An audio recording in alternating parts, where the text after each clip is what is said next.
네, 참석해주신 모든 분들 환영합니다. 오늘 2025년 제2차 부산 평생교육 포럼 진행을 맡은 저는 방송인 한태양입니다. 반갑습니다. 네, 먼저 바쁘신 와중에 뜻깊은 행사에 참석해주신 많은 분들께 진심으로 감사 인사를 드리겠습니다. 지금부터 본격적으로 2025년 제2차 부산 평생교육 포럼을 시작하겠습니다. 이번 포럼은 3개의 주제 발표 그리고 종합 토론으로 구성이 되어 있습니다. AI 사회를 지나 초지능 사회로 향하고 있는 지금 우리의 일과 삶은 그 어느 때보다도 빠르게 변화하고 있습니다. 오늘 이 자리가 이러한 변화 속에서 우리가 어떻게 적응하고 또 초지능 사회의 미래 인재를 어떤 방향으로 양성해야 할지를 함께 고민해보는 뜻깊은 시간이 되길 바라면서 2025년 제2차 부산 평생교육 포럼을 시작하겠습니다. 박수 부탁드리겠습니다.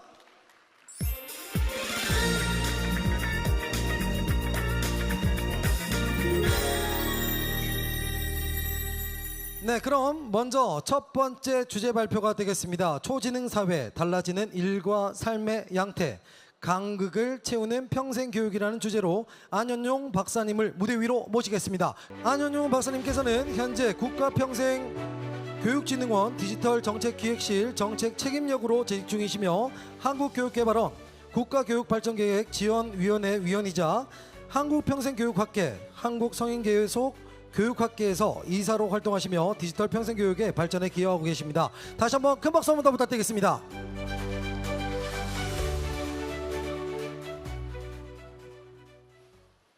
네, 인사드리겠습니다. 저는 국가평생교육진흥원에서 디지털 정책 기획을 하고 있는 안현용입니다. 반갑습니다. 제가 오늘 드리고 싶은 말씀은 여기 초지능 사회라고 되어 있는데요. 사실 지금 변화하는 트렌드를 설명하는 여러 가지 단어들이 있습니다. 디지털 전환이라는 단어는 이제 사용하지 않는 것 같고요. AX, AI 기본 사회, 여러 가지 사회 변화를 담고 있는 여러 트렌드들이 있는데요.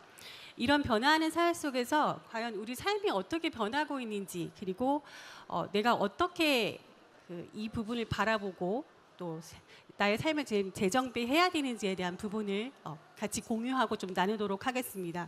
저는 정책을 기획하는 사람이라서 사실은 어떻게에 대한 부분을 굉장히 많이 고민을 하고 있습니다. 그런데 최근 3년 동안 굉장히 많은 변화가 있었고, 그리고 AI가 급속도로 바뀌게 되면 변화하게 되면서 발전하게 되면서 최근에는 어떻게 보다는 사실은 우리가 우리 삶이 이런 변화에 어떤 의미를 갖고 있는지 그 외에 대한 고민을 해야 하지 않나라는 생각을 하고 있고요. 정책을 설계할 때도 가장 고민하고 있는 부분이 이 의미와 관련된 부분들을 많이 고민을 하고 있습니다. 그래서 오늘 여기 계신 분들 살펴보니 대학에 계신 분도 계시고 그리고 일반 시민들도 계시는 것 같아서 과연 이런 변화 속에서 내 삶은 어떻게 변할 것인가와 더불어 어떤 의미를 갖게 되는 것인가를 같이 고민하면서 문제의식을 좀 공유하고 각자의 해결을 좀 찾는 방안으로 진행을 하도록 하겠습니다. 제가 발표 자료를 좀 많이 준비를 했는데요. 그럼에도 불구하고 20분 안에 좀 딱 맞춰서 좀 끝내보도록 노력을 하도록 하겠습니다. 최근에는 굉장히 생성과 증발의 시대라고 표현을 하긴 하는데요. 저는 이 말에 동의하지 않습니다.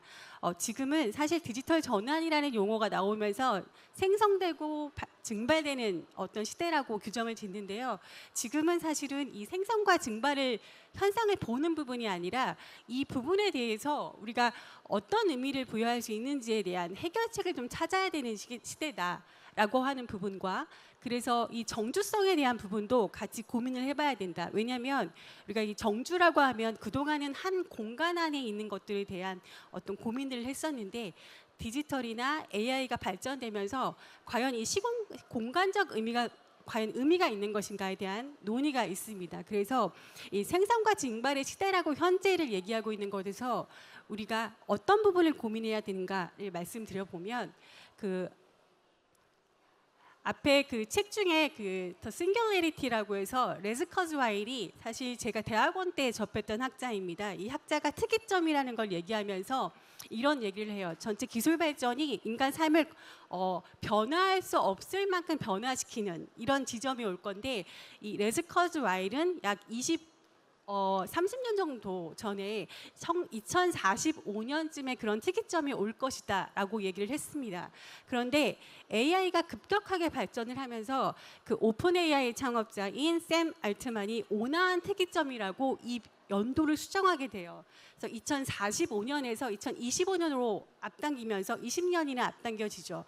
어떻게 의미를 수정하게 되냐면 급격한 변화보다는 온화한 변화가 올 것인데 우리가 이 점진적이고 관리 가능한 어떤 AI 특이점을 맞아서 어떻게 하면 나의 삶을 관리 가능할 수 있도록 해야 되느냐, 이것을 사회적으로 어떻게 받아들여야 되고 교육이나 환경, 어떤 복지적인 측면에서 어떻게 대안을 가져야 되는지를 지적을 하게 됩니다. 그래서 최근에 정책을 계획할 때 이 온화한 특이점에 대한 고민을 굉장히 하기 시작했습니다.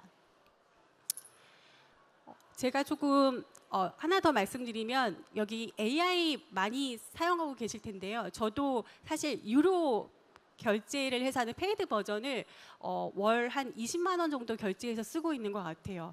계속 쓰고 사용해보고 해지하고 사용해보고 해지하고 이렇게 되고 있는데 2022년도에 오픈 AI가 등장하게 된 건 그때는 이제 제너러티브 AI인데 얼마 전에 한국을 방문한 젠슨 황은 이렇게 얘기를 하죠. 지금은 에이전틱 AI 시대고 앞으로 곧 피지컬 AI 시대가 올 것이고 이 피지컬 AI 시대, 즉 AGI가 등장하는 시기를 몇 년으로 얘기를 하게 되냐면 학자마다 조금 다른데요. 10년 정도 얘기했다가 최근에는 아마 5년 안에 우리가 옆에 이 피지컬 AI를 두고 나의 삶과 어떤 일의 현장에서 같이 협업하는 현장을 두게 될 것이다라고 얘기를 하고 있습니다. 이렇게 급격하게 AI가 발전을 변화하고 있는데요. 우리가 염두해야 될 게 있습니다. 올해는 사실은 이세돌과 알파고의 대국이 있었던 10주년이 되는 해가 내년 2026년이 되게 됩니다. 여러분 잘 기억하시겠지만 구글 딥마인드에서 그 이세돌과 그다음에 이제 알파고의 대결을 했을 때 3대1로 아마 3대1로 인공지능이 이기게 되고 아마 마지막에 이세돌 구단이 이기게 되잖아요. 그때 그 사회적 분위기는 인공지능의 발전이 이렇게 대단한 것인가에 대한 것가 있었고 인간이 어쩌면 AI의 어떤 파워나 어떤 힘에 대해서 전복이 될 수 있겠다라는 위기감이 조성이 된 게 사실입니다. 그런데 최근에 이세돌 지금은 그 유니스트 교수로 계시는데요. 이세돌 구단의 어떤 교수님의 인터뷰 중에 이런 얘기를 하게 돼요. 처음에 이 마지막 이 대국이 있고 인류 최초의 1승을 거뒀을 때 어떤 느낌이었냐면 나는 이제 이 바둑을 문화나 어떤 창의적인 어떤 수단으로서 즐길 수가 없겠다라고 생각을 했고 한동안 굉장히 큰 침체 위기에 빠졌고 그리고 아마 은퇴를 당기게 되는 중요한 기회가 되었는데 지금은 어떤 얘기를 하게 되냐면 우리가 2016년도에 그 알파고가 이기고 난 직후에 사실 여러분들도 AI와 관련된 여러 가지 강연들을 듣게 되면 사회의 엄청난 변화에 대해서만 얘기를 하지 그 변화의 시점에서 우리가 어떻게 그것을 받아들여야 되는지에 대한 논의는 굉장히 부족한 상태다. 그래서 이세돌 교수님은 이렇게 얘기해요. 지금 필요한 건 앞으로 우리가 이 AI 시대에 어떻게 이것을 받아들이고 나의 삶의 의미를 찾아야 하는지에 대한 깊숙한 고민이 필요하다라고 얘기하면서 단순한 기술의 도입이나 그것을 아주 단순한 기술의 확장으로 볼 것이 아니라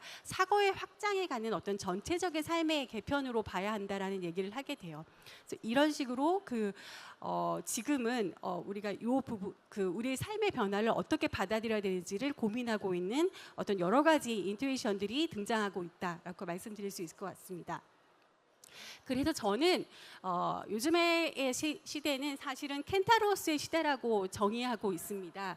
잘 아시겠지만 그 켄타로스라고 하면 그리스 로마 신화에 나오는 상체에 있는 인간이고 그 하반신은 말인 그 형태인데요.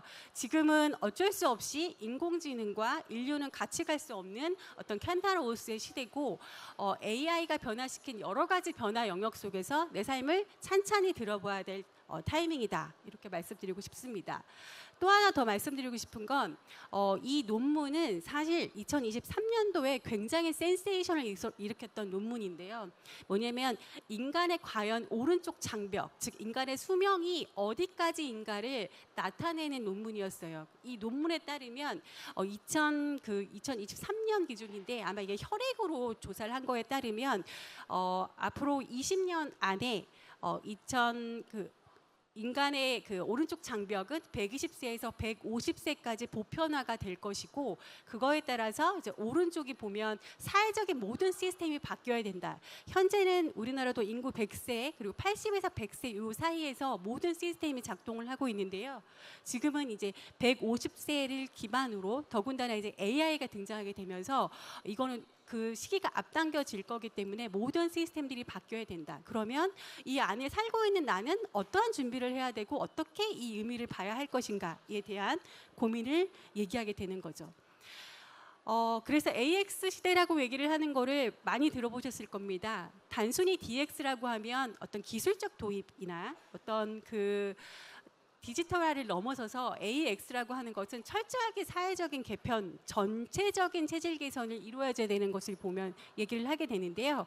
이런 것을 다루는 여러 가지 책들이 많더라고요. 그래서 제가 이 발표를 준비하면서 시중에 가서 과연 AI 대전환 시대의 시대적 키워드를 다루는 책들이 뭐가 있는지를 좀 살펴봤습니다. 4개 정도가 아마 최근에 한 9월을 기점으로 굉장히 따끈따끈하게 나왔던 책들인데요.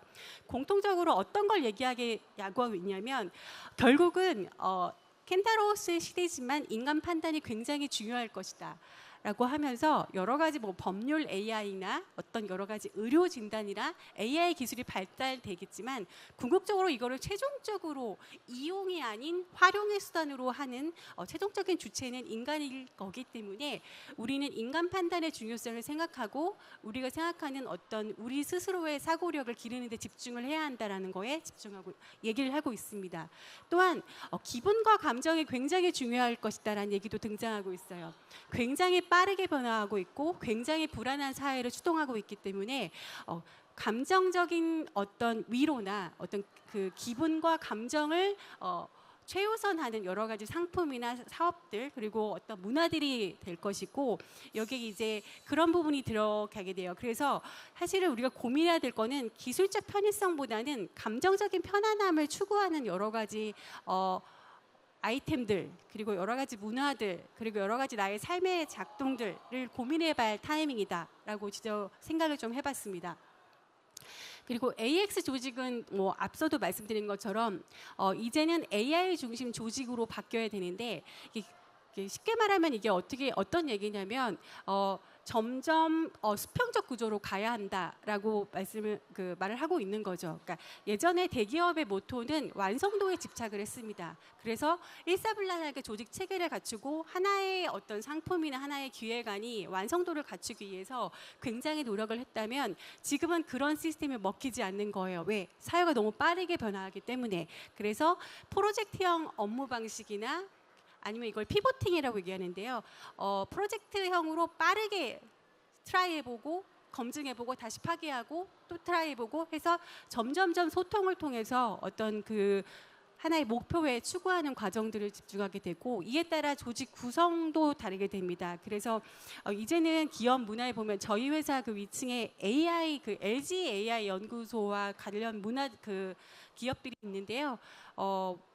우연히 좀 올라가 봤는데 올라가면 호칭을 이제는 뭐 부장 아니면 팀장 이렇게 부르지 않습니다. 이제는 그냥 이름 뒤에 님자를 붙이더라고요. 그러니까 이 모든 것들이 사실은 모든 조직의 문화들이 AI를 받아들여야 되는 상황에서 단순히 기술적 도입이 아니라 전반적인 체질 개선이 필요하기 때문에 도입되는 부분이다. 그리고 의사결정도 굉장히 빨라질 거고 때문에 개인이 어떠한 역량들을 갖추게 되느냐 그리고 AI를 동반했을 때 내가 어떠한 어떤 생산성을 낼 수 있는 자영업의 어떤 역량들을 낼 수 있는지가 굉장히 중요한 조직적인 가치로 등장하게 될 것이다 라는 걸 얘기하고 있습니다.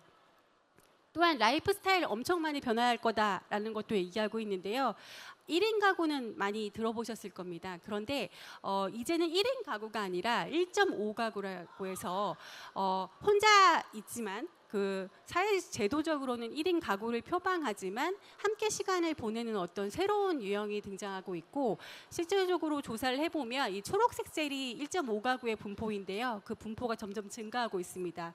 즉 뭐냐면 정주 의식이 변화하는데, 예전에는 내가 부산에 살고 있는 나의 스탠스를 정의를 했다면 이제는 디지털이나 여러 가지 그 네트워크가 그 디지털 가상 세계로 확장이 되면서 혼자이지만 또 혼자가 되고 싶지 않은 어떤 사람들의 증가로 지역 커뮤니티나 정주 환경이 재구성이 될 필요가 있다라는 요구들이 등장하고 있고, 이에 따라 그러면 평생학습이 어떤 역할을 해야 되는지를 고민해 보면 1인의 자율성을 온전히 지키면서 0.5의 자율성 네트워크를 연결해서 보다 그 삶의 주도권을 갖는 현상을 어떻게 고민할 것인가를 반드시 정책적으로 고민을 해야 한다라는 얘기를 하고 있습니다.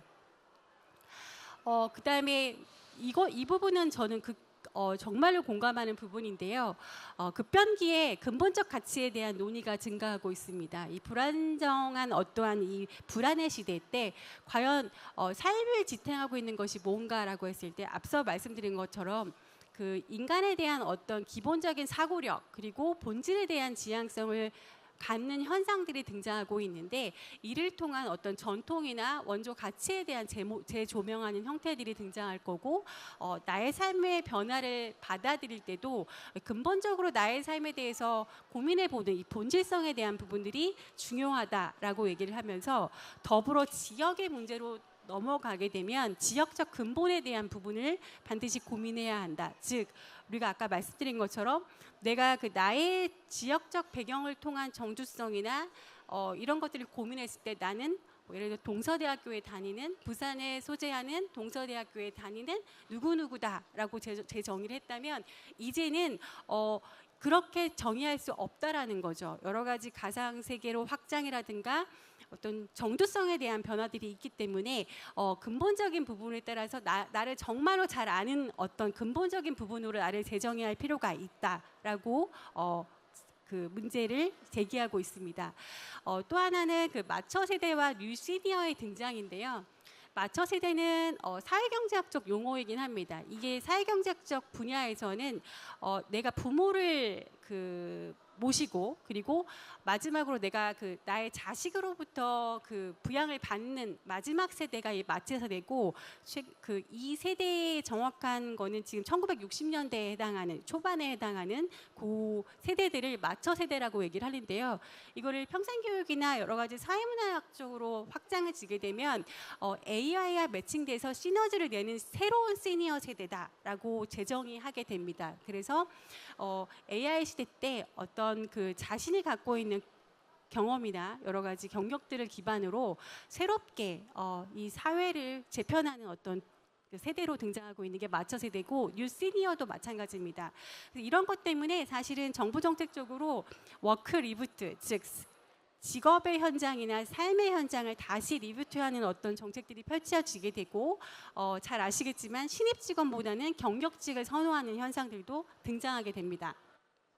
그다음에 액티브 에이징은 아까 말씀드린 것처럼 우리는 앞으로 150세를 살아야 되기 때문에 아픈 채로 그리고 되게 소극적인 형태로 살 수는 없기 때문에 어떻게 하면 적극적으로 이 나의 노화나 삶의 변화를 받아들일 것인가에 대한 고민이 시작이 됐고, 이 부분에 있어서 평생학습이 굉장히 중요한 역할을 할 거다라고 하는 예측들이 등장하게 되는 거죠. 네, 그러면 이러한 여러 가지 것들이 과연 그 지역의 어떤 인재 양성이나 평생학습 그리고 그렇게까지 가지 않더라도 나의 삶에는 어떤 영향들을 미칠 것인가를 좀 고민해 볼 타이밍인데요. 우리가 정주성이라고 하면 사실은 아까 말씀드린 것처럼 공간 속의 배경을 둬서 스탠스를 정의하고, 그리고 이 정주성이라고 하는 것은 이 지역의 정주 매력도, 내가 이 부산에 정주하면서 부산에 기여하고 싶고 부산에 몰입하고 싶은 어떤 현상들을 측정하는 어떤 중요한 지표입니다. 그런데 아까 지금까지 말씀드렸던 이 AI 등장에 따라서 이 정주성에 대한 결정 요인을 좀 다시 한번 살펴볼 필요가 있다라는 주장들이 등장하게 됩니다. 아까 말씀드린 새로운 주거 패턴이라든가 커뮤니티들이 오프에서만 일어나지 않기 때문에 재구성이라든가 그다음에 네트워크의 변화도 마찬가지입니다. 이런 것들이 이제 굉장히 중요한 정주성의 결정 요인이고 때문에 또 반면에 이런 정주성, 이 디지털 전환이나 AX의 등장으로 정주성에 대한 개념이나 이런 것들이 변화하면서 또 그 한편으로는 약화 요인도 등장하게 됩니다. 뭐냐면 디지털 고립이나 양극화, 소외계층에 대한 부분이 등장하게 되는 거죠. 작년에 2025년 올해네요. 2월에 그 국가권익위원회에서 노인의 어떤 디지털 리터러시에 대한 고립 문제도 인권 침해의 하나다라고 규정을 하게 돼요. 그래서 디지털 시대가 디지털 기술이 발달하게 따라 디지털과 관련된 소외계층이나 양극화 현상이 커질 거기 때문에 이 부분을 반드시 고민을 해야 한다라는 주장이 등장하게 됩니다. 또한 그 제로 클릭이라고 해서 이제 여러분들이 아마 그 쉽게 말하면 뭔가 내가 원하는 거를 인터넷으로 구매를 하거나 찾게 될 때 예전에는 우리가 검색을 하죠.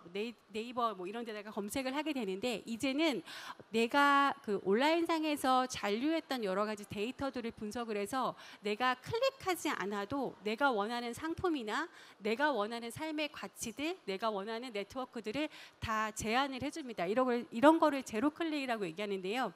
그렇기 때문에 인간 자체에 대한 수동성, 내가 더 이상 고민하지 않아도 내 삶의 장면들이 펼쳐지기 때문에 이런 수동성이나 또한 그 내가 직접 만드는 사회적 연결고리가 없기 때문에 이런 부분도 굉장히 큰 문제로 등장하게 될 것이다라는 얘기가 있습니다. 때문에 이런 이유 때문에 소속감이나 정주의 약화 부분이 있는 악화될 거라는 어떤 그 우려들이 있는데요. 사실상 고민해 보면 우리가 그동안의 여러 정책들 그리고 지금 지역에서 고민하고 있는 제안들을 보면 사실은 지역 기반으로 부산의 지역, 그러니까 부산에 내가 정주하고 있는 이 지역 공간적인 배경으로 여러 가지 것들이 진행이 되고 있기 때문에 이 부분에 대한 것들에 대한 근본적인 해결을 줄 수 없다라는 문제가 되고 있는 거죠.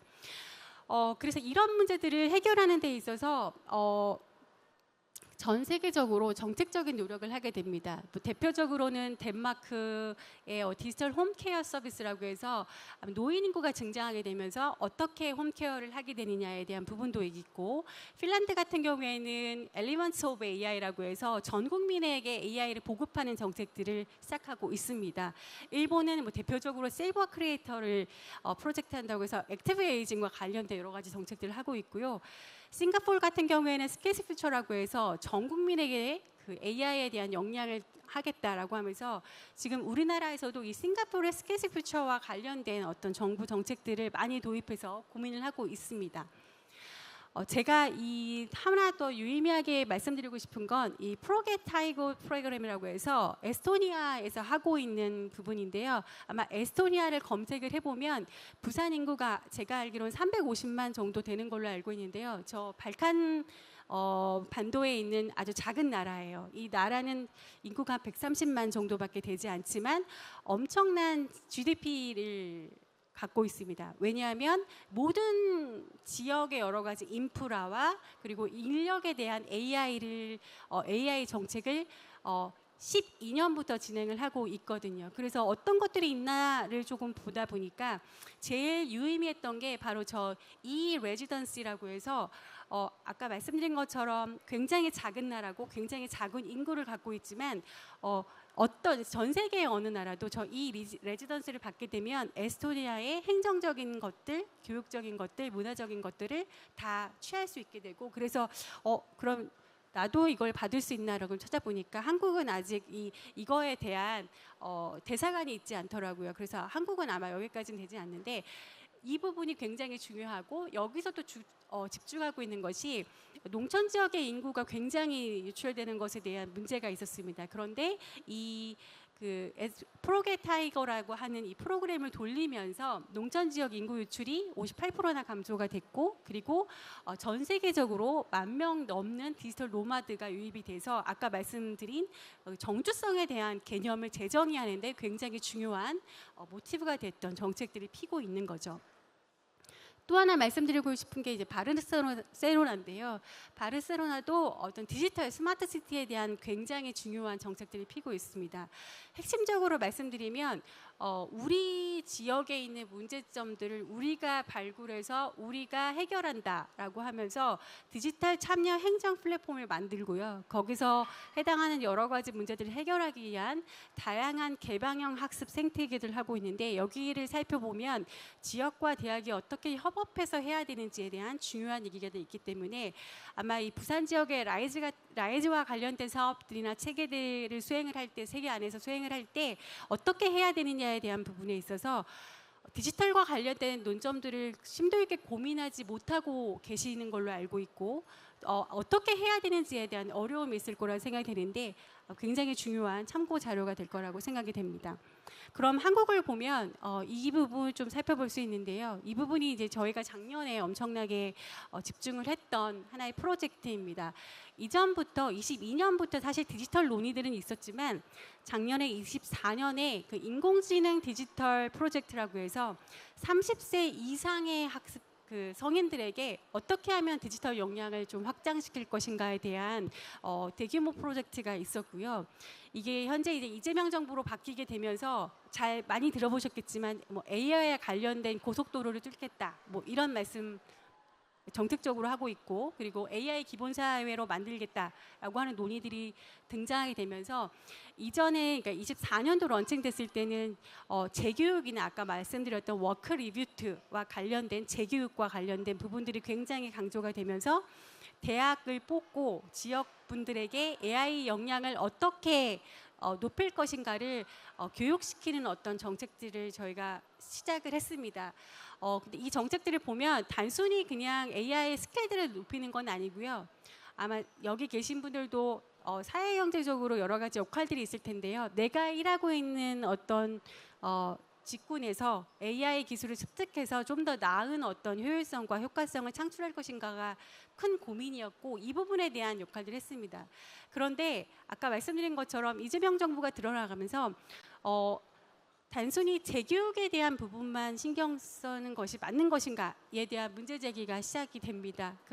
그러면서 아직 발표는 안 됐는데요. 아마 다음 주쯤 저희 교육부와 작업을 해서 발표할 예정인 아젠다에 보면은 전체적으로 재교육과 관련된 부분뿐만 아니라 앞서 제가 말씀드렸던 어떤 AI 등장에 따른 일과 삶의 양태들이 정말로 전반적으로 바뀌기 때문에 그것을 찬찬히 돌아보는 여러 가지 여러 영역에서에 대한 고민들을 살피는 정책들이 나오게 준비하고 있습니다. 그래서 대표적으로 보시면 성인을 위한 평생교육 체계를 구축하는 부분과 그다음에 성인의 디지털 리터러시라고 해서 이게 이제 지금 현장에서 생성되거나 작동하고 있는 것들을 보면 노인분들을 위하거나 소외계층을 위한 어떤 리터러시들인데요. 아까 핀란드의 사례처럼 전 국민을 대상으로 하는 AI와 관련된 그 리터러시와 관련된 정책들이 펼쳐질 예정이고요. 그런 것들이 지금 준비하고 있는 와중이라는 걸 좀 말씀드리겠습니다. 마지막으로 좀 정리를 해보면요. 그러면 이제 어떤 것들을 해야 되느냐. 나는 나의 삶을, 내가 이 부산이라는 도시에 살고 있는데 나는 어떤 것들을 지금 내 삶을 좀 찬찬히 보고, 여기 정책이나 대학에 계신 분들은 어떤 것들을 고민해야 되는지를 보면 저는 이제 크게 6가지 정도로 보고 있습니다. 첫 번째는 이제 AI 리터러시에 대한 부분인데, 디지털 리터러시 여러 가지 정의들이 나오고 있고 하는데요. 이 AI 리터러시, 즉 AI 역량들을 어떻게 내가 삶의 주체성을 가지면서 쓸 수 있도록 하느냐에 대한 고민들이 반드시 있어야 한다라는 말씀을 드리고 싶고요. 그다음에 또 하나는 아까 스페인 사례처럼 바르셀로나 사례처럼 디지털 시민성에 대한 부분들, 그러니까 우리 지역에 있는 문제들을 내가 어떻게 해결할 것인가에 대한 부분을 시민들이 참여하고 그것들이 효과적이거나 아니면 새로운 방식의 네트워크를 형성해서 해결할 수 있는 디지털 시민성에 대한 논의가 반드시 있어야 되고, 그리고 가장 중요하죠. 전생에 우리가 150세까지 살아야 하기 때문에 전생에 액티브 에이징을 통한 어떤 정주 기반을 어떤 식으로 재정립할 것인가에 대한 고민이 반드시 필요합니다. 그리고 지금 여기 산업군에 계시거나 제 개인적으로 보면 사실 이 워크 리뷰2나 멀티 커리어에 대한 부분을 반드시 고민하셔야 되는데요. 아까 말씀드린 것처럼 저는 3년 동안 그동안 학습했던 것보다 훨씬 더 많은 양들을 항상 공부하고 했던 것 같아요. 왜냐하면 너무나 빠른 사회 변화 속에서 제가 데이터를 분석하고 조사하는 역량의 이 섹터에서도 엄청난 스킬들이나 엄청난 변화들이 있게 됐었거든요. 그래서 이런 부분들이 반드시 정부 정책적으로 보완을 해줘야 되고, 대학도 단순히 교과서나 아니면 이전의 것들을 한번 쓰고 있는 어떤 지식들을 오픈하는 것이 아니라 여기 참여하고 있는 우리 지역 주민이나 어떤 그 학습자분들이 직업의 현장에서 다시 리부트하거나 아니면 멀티 커리어를 가지면서 아까 말씀드린 마처 세대 그리고 시니어 어떤 세대의 액티브 에이징을 위한 어떤 방법들을 구체적으로 제안을 해줘야 한다는 거를 말씀드리고 싶습니다. 디지털 격차와 관련된 부분도 되게 중요하죠. 제가 봤을 때는 디지털 격차가 굉장히 커질 것 같습니다. 커지고 있고 점점 이 격차가 굉장히 커지기 때문에 정부 정책적으로 이 부분은 반드시 논의돼야 되고, 그리고 개인 스스로도 이 격차에 대한 간극을 어떻게 좁힐 수 있는 것에 대한 고민을 좀 촘촘히 해봐야 한다라는 걸 말씀드리고 싶습니다. 그리고 연결성에 대한 부분이 정말 달라졌기 때문에 연결에 대한 부분도 반드시 고민을 해야 한다. 특히 세대 공감과 관련된 부분들, 그리고 아까 감정이 굉장히 중요하다고 말씀드렸기 때문에 내가 이 감정적 편안함을 가지면서 내가 속해 있는 이 지역과 그리고 내 삶을 어떻게 주도적으로 이 변화하는 사회 속에서 가져갈 것인가에 대한 고민을 할 수 있다는 걸 말씀드리고 싶고요. 마지막으로 이렇게 준비를 하면서 이런 얘기를 좀 해봤어요. 우측 상단에 보시면 우리가 앞으로 어쩌면 필요한 나의 삶이나 아니면 그 학습이나 여러 가지 일자리의 생태계에 있어서 각자가 고민해야 될 부분은 이런 부분이 아닐까 생각해 봅니다. 기술이 빨라지지만 관계는 깊어질 거고요. 연결은 가벼워지지만 소속감은 단단해져야 합니다. 그래서 이것을 하는 어떤 배움으로 성장하는 AI 시대의 정주도시로서 부산과 그리고 부산시대에 소재하는 대학들 그리고 여러 기업들 그리고 저 개인 각자가 노력을 좀 해야 하지 않을까라는 말씀을 드리면서 오늘 발표 좀 마치도록 하겠습니다. 감사합니다. 네, 이번 발표 함께해 주셨던 안윤용 박사님께 큰 박수 한 번 더 부탁드리겠습니다.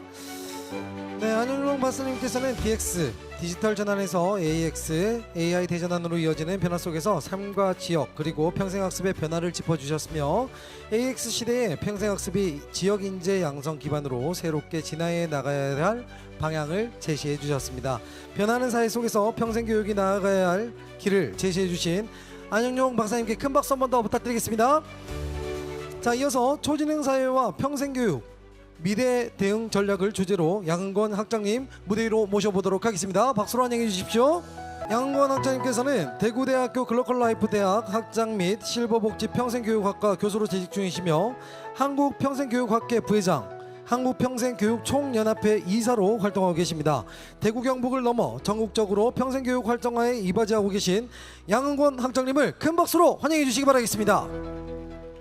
안녕하세요. 예, 방금 소개받은 대구대학교의 교수로 일하고 있는 양은근입니다. 반갑습니다.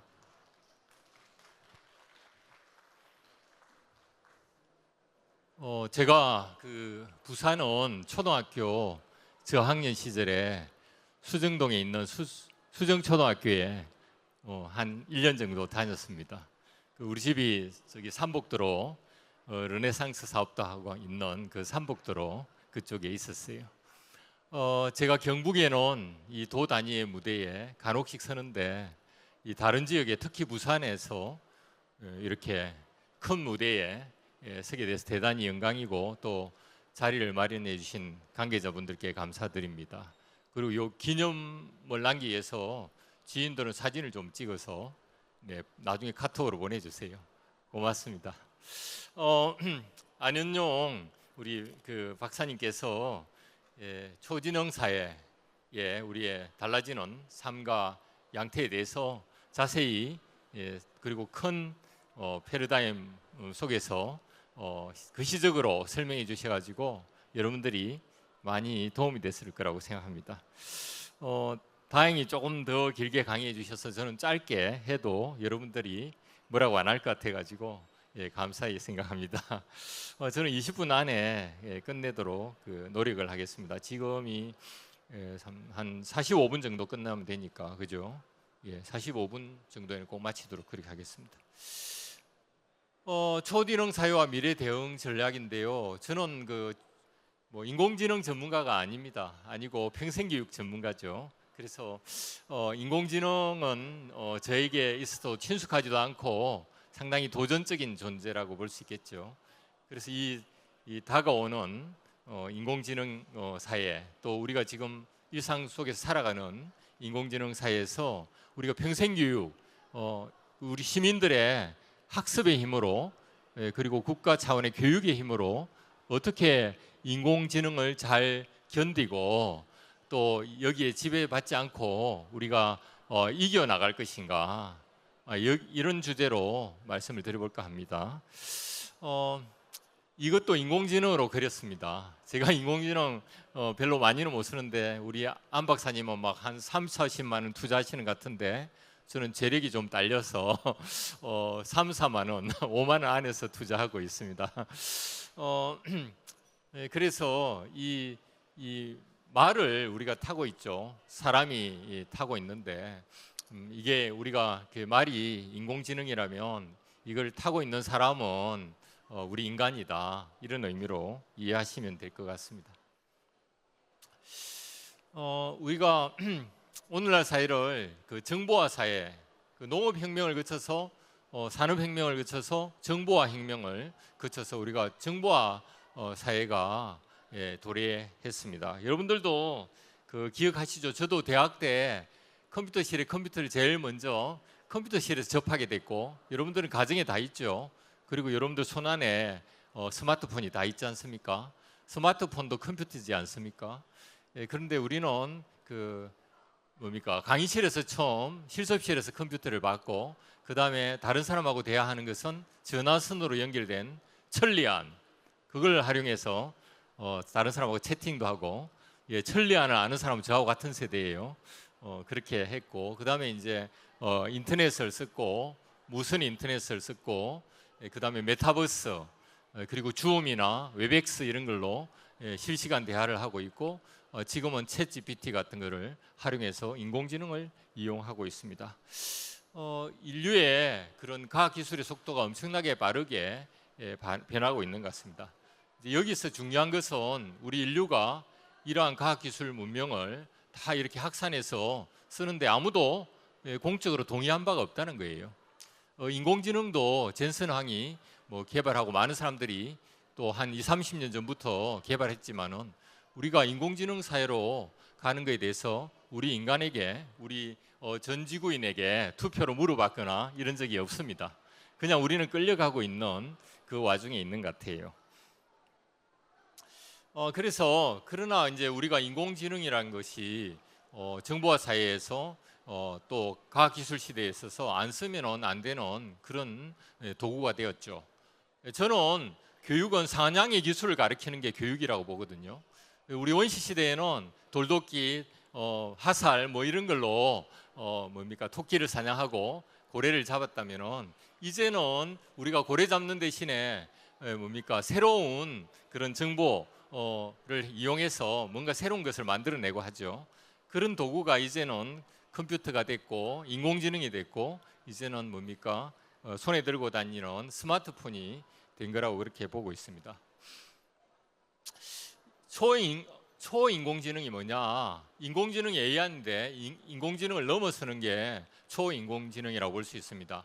지금은 인공지능이 우리가 플랫폼을 만들어 놨는데 그게 한 가지 분야에서만 잘하는 거죠. 예를 들어서 알파고는 바둑을 잘 두고, 그죠? 그림을 잘 그리는 인공지능, 시를 잘 쓰는 인공지능, 기사를 잘 쓰는 인공지능, 이렇게 한 가지 분야에 뛰어나지만 이제 초인공지능은 모든 것을 잘하는 그런 인공지능의 시대가 온다는 거죠. 아까 안현용 박사께서 말씀하신 물리적 인공지능의 시대라는 것이 바로 초인공지능을 뜻하는 것 같아요.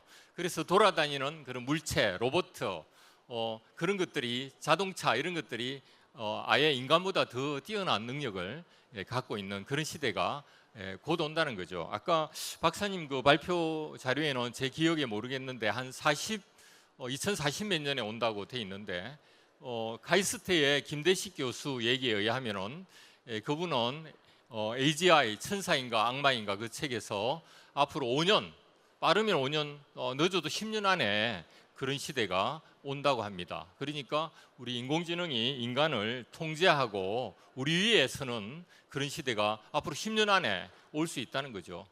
그래서 집에 로봇을 하나 내 개인 빚으로 부리려고 사놨는데 이게 어느 날 고분고분 말 잘 듣다가 어느 날 나의 말을 안 듣는 그런 시대가 온다는 거죠. 앞으로는 인간하고 결혼 안 하고 저는 다시 태어나서 결혼한다면 로봇하고 결혼할 것 같아요. 그래서 로봇 밝음과 행복 모드로 설정을 해놓으면 딱 집에 가면 얼마나 서비스가 좋겠어요. 다녀오셨습니까 부부님 하면서 막 그 물도 떠오고 그죠, 발 씻어드릴게요 뭐 이럴 거 아닙니까? 그런데 어느 날 집에 그럴 걸 기대하고 갔는데 그렇게 다녀오셨어요 아니고 갔다 왔니 이러면서 내 맨날 내가 네 발 씻는데 너도 내 발 좀 씻어봐라 그죠? 안 씻는다 하면 물로 막 그죠 뒤집어 엎을 그런 인공지능이 초인공지능 시대가 아닐까 싶거든요. 그래서 우리는 어떻게 해야 될까요? 이렇게 걱정만 하고 있으면 안 되겠죠. 그래서 이제 지금 범용 인공지능이 AGI라고 합니다. 제너럴, 아티피셜 인텔리전스 속에 제너럴이 들어간 거죠. 모든 분야에서 탁월한 그런 인공지능의 시대가 온다는 거예요. 그래서 아까 그 김대식 교수가 쓴 책에 뭡니까? AGI, 천사인가 악마인가 이런 책이 있어요. 그 김대식 교수는 지금 카이스트 교수인데 여러분도 유튜브에도 한번 쳐보면은 그분의 강의가 쫙 나오는데 재밌어요. 그분이 대단히 걱정을 많이 하고 있어요. 앞으로 그런 초지능의 시대에는 모든 것을 합리성에 따라서 움직이는 그런 시대가 된다는 거죠. 그래서 예를 들어서 고혈압 환자가 밤 12시에 잠이 안 와서 치킨을 시키고 치맥을 시키면은 그 시대에는 배달을 안 해준다는 거죠. 양은건 너는 고혈압 환자인데 이거 먹으면 안 돼. 그러니까 배달을 안 해주니까 우리가 먹을 수 없어요. 그래서 그거는 합리성으로 판단하기 때문이죠. 그러니까 그 김대식 교수 얘기는 10년 안에 그런 시대가 오니까 지금 엉뚱한 짓 하고 싶으면 지금 빨리 해라. 안 그러면 우리 그런 거 못 한다. 그런 사회를 예견하고 있습니다. 우리가 인간이란 게 어떤 점에서 좋습니까? 자율성을 갖고 자유를 갖고 감성이 있고 이렇기 때문에 인간이지. 합리성에 따져서 산다면은 우리가 저녁 오늘 밤에 이거 그 박람회 왔다가 저녁 먹으러 친구끼리 5명 갔는데 누가 저녁값을 낼 것인가? 합리성 이론에 의하면 내가 쓸 수 있는 돈은 오늘 39,500원밖에 안 돼요. 그런데 친구들하고 갔는데 10만 원 써야 돼. 그러면 못 쓰게 되는 거죠. 내 돈인데도 결제가 안 되는 거죠. 그런 시대를 우리가 앞두고 있다는 것입니다. 그래서 그런 시대는 별로 재미없겠죠. 재미없고 대단히 또 힘든 측면도 있을 것 같아요. 그래서 초지능 사회는 재앙인가? 일단 인간이 할 일이 없어진 것 같아요. 요새 정부에서 경제 활성화하기 위해서 우리가 돈을 나눠주고 있죠. 저도 몇십만 원 받아서 한번 써봤는데 두 번째 받으려니까 안 주더라고요. 그런데 우리가 요새는 처음에는 나라 재정 파탄 날라고 저렇게 하냐 이러다가 주니까 돈 쓰니까 되게 좋거든요. 그래서 막 은근히 기대하고 있어요. 또 안 주나? 30만 원 주나? 한 300만 원 주지. 그죠? 그렇게 기대를 은근히 하는 게 인간인 것 같은데 앞으로 시대는 그렇게 배급을 주는 시대가 될 것 같아요. 일 안 해도 어느 정도 기본 생활수당 250만 원, 300만 원 주는 시대가 올 것 같습니다. 왜? 정부 때문에 그런 게 아니고 인공지능이 되기 때문에. 그래서 모든 게 자동화되기 때문에 사람이 할 일이 없는 거죠. 그래서 우리는 앞으로 놀면서 월급 받는 그런 시대를 대비해야 됩니다. 과연 뭘 하면서 놀 것인가? 그래서 로마 사람들은 재미가 없어가지고 커다란 콜로세움을 세우고 그 속에 사자하고 사람을 집어넣고 사자 인간한테 칼을 잡혀놓고 누가 이기나, 그래서 사자가 인간을 잡아먹는 모습 이런 걸 보고 즐기잖아요, 그죠? 그래서 로마 시대는 그래서 그런 유형이 뭡니까? 그런 경기장과 이런 야만적인 그런 경기가 유행했다고 합니다. 그래서 앞으로 이 시대는 정말로 인간이 할 일이 없어지면 인간이 무슨 짓을 할지 모른다는 거예요. 그래서 우리는 인공지능을 통제할 수 있어야 되겠다 이 말이죠. 여러분들 잘 아시죠? 오늘날 시대는 기술이 엄청 발달했습니다. AGI라든가 블록체인 기술이라든가 자율주행차, 로보틱스 드론.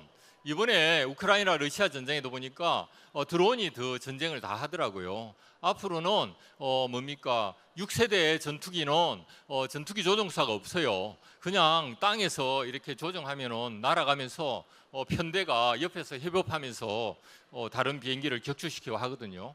그래서 앞으로는 사람이 실제로 가서 싸우는 그런 전투가 안 될 것 같아요. 바다에서 배도 마찬가지죠. 그렇게 되면 대한민국이 세계에서 국방력이 제일 좋아질 것 같아요. 특히 남한이. 왜냐하면 우리 중학교, 고등학교 학생들 공부는 안 하고 맨날 게임 하잖아요. 그러니까 그 조정 엄청나게 잘한다는 거죠. 그래서 아마 북한이 못 내려오는 거 아닌가 이런 생각도 해봅니다. 그래서 오늘날 엄청나게 그런 기술들이 발전하고 있습니다. 요새 암으로 고생하시는 분도 있고 그렇잖아요. 저도 여름방학 때 고혈압 때문에 쓰러진 적이 있거든요. 119 타고 병원에 갔다 왔어요. 그래서 2주간 병원에도 입원하고 그런 적이 있었는데, 앞으로 고혈압이나 이런 것들이 유전이거든요. 그런 거를 미리 발견하면 암 안 걸리게 유전자 가위로 싹둑싹둑 잘라가지고 좋은 거 붙여가지고 여러분들 다 120세 사는 그런 시대가 열리지 않을까 이렇게 생각합니다. 그래서 인공지능 시대에는 인간은 어떻게 해야 되는가? 돌아가신 이어령 교수님께서 그랬대요. 말하고 사람하고 달리하고 누가 이기냐? 이나마나 출발하나 마나 말이 더 빠르잖아요.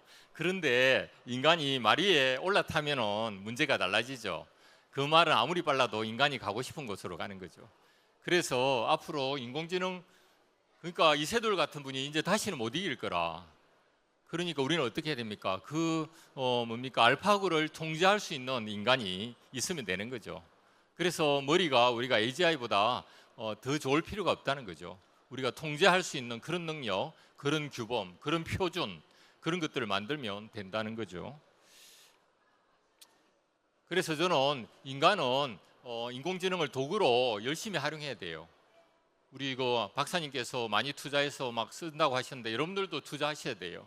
그래서 인공지능을 활용해서 뭔가 만들고 내가 하는 일을 더 잘할 수 있도록 하는 것이 필요합니다. 저도 요즘 살짝 AI로 챗GPT로 강의 자료 많이 만들거든요. 근데 요새 대구대학교에도 박사 논문, 석사 논문 그 표절 심사할 때 AI를 썼는가 요거까지 들어갔어요. 그래가지고 요번에 심사받는 제 박사 제자가 그거 고친다고 난리 났어요. 어느 날 그게 도입이 안 됐는데 요번 주에 가니까 도입이 된 거예요. AI 쓴 거. 그래서 그렇습니다. 그래서 AI 활용 교육이 필요하고, 인공지능으로 우리는 인공지능을 견제하고 생각하고 탐색하는 그런 교육이 필요하다고 볼 수 있습니다. 그 다음에 우리가 아까 그랬잖아요. 저녁값 내려니까 너는 35,600원밖에 못 쓰기 때문에 오늘 10만 원 못 긁는다.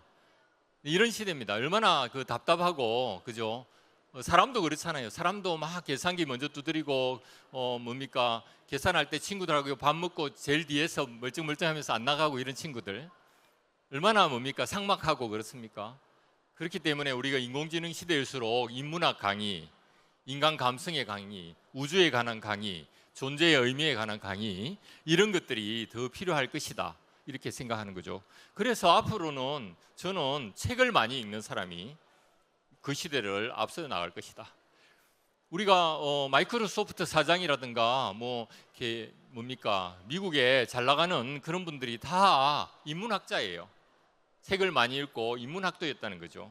그래서 이런 시대일수록 우리는 인문학을 더 열심히 공부해야 된다. 그런 생각을 하고 있습니다. 그리고 초인공지능에 대한 윤리체계 구축이 필요하죠. 표준이 규칙이 필요하고 그래서 그 인공지능이 말이라면은 길 밖으로 나와서 달리면 어떻게 되겠습니까? 사람이 말 바꾸에 밟혀가지고 죽기도 하고 다치기도 하겠죠. 그래서 경마장 안에서만 달릴 수 있도록 우리가 그런 표준과 규범과 규준을 만들어야 되지 않을까 그런 생각을 합니다.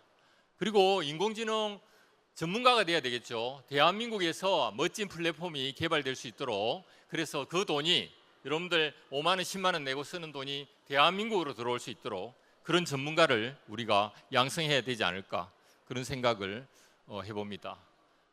뭐 두수가 없고 지금 보니까 한 5분 남았네요. 그래도 제가 엄청나게 말은 빨리 하는 것 같습니다.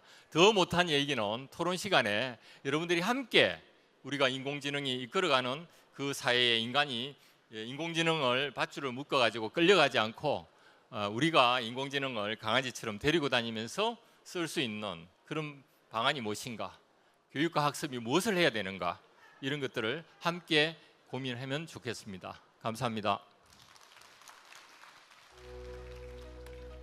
네, 학자님께서는 초지능 사회 속 인간의 미래 대응 전략을 5가지로 제시를 하시며 미래 인공지능과 공존을 위한 평생교육의 방향을 제시해 주셨습니다.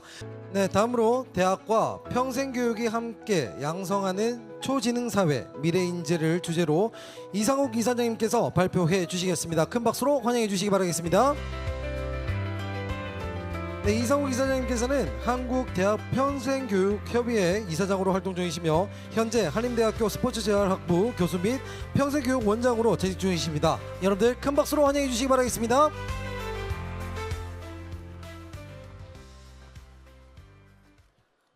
안녕하세요. 방금 소개받은 이상욱입니다.